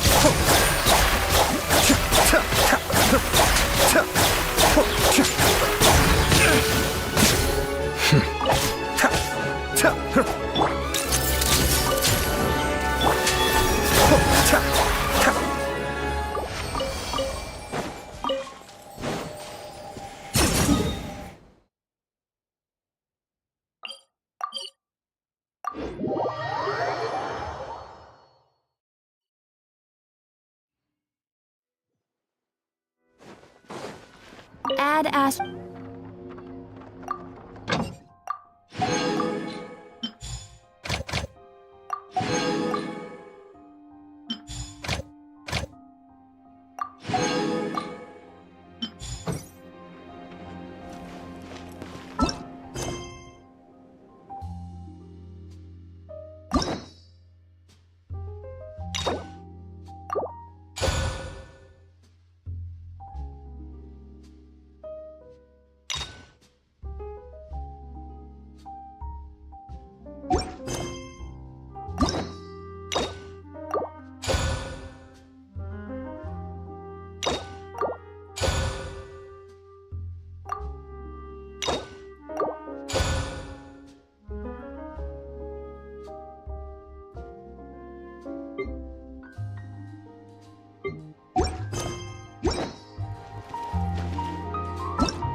This realm.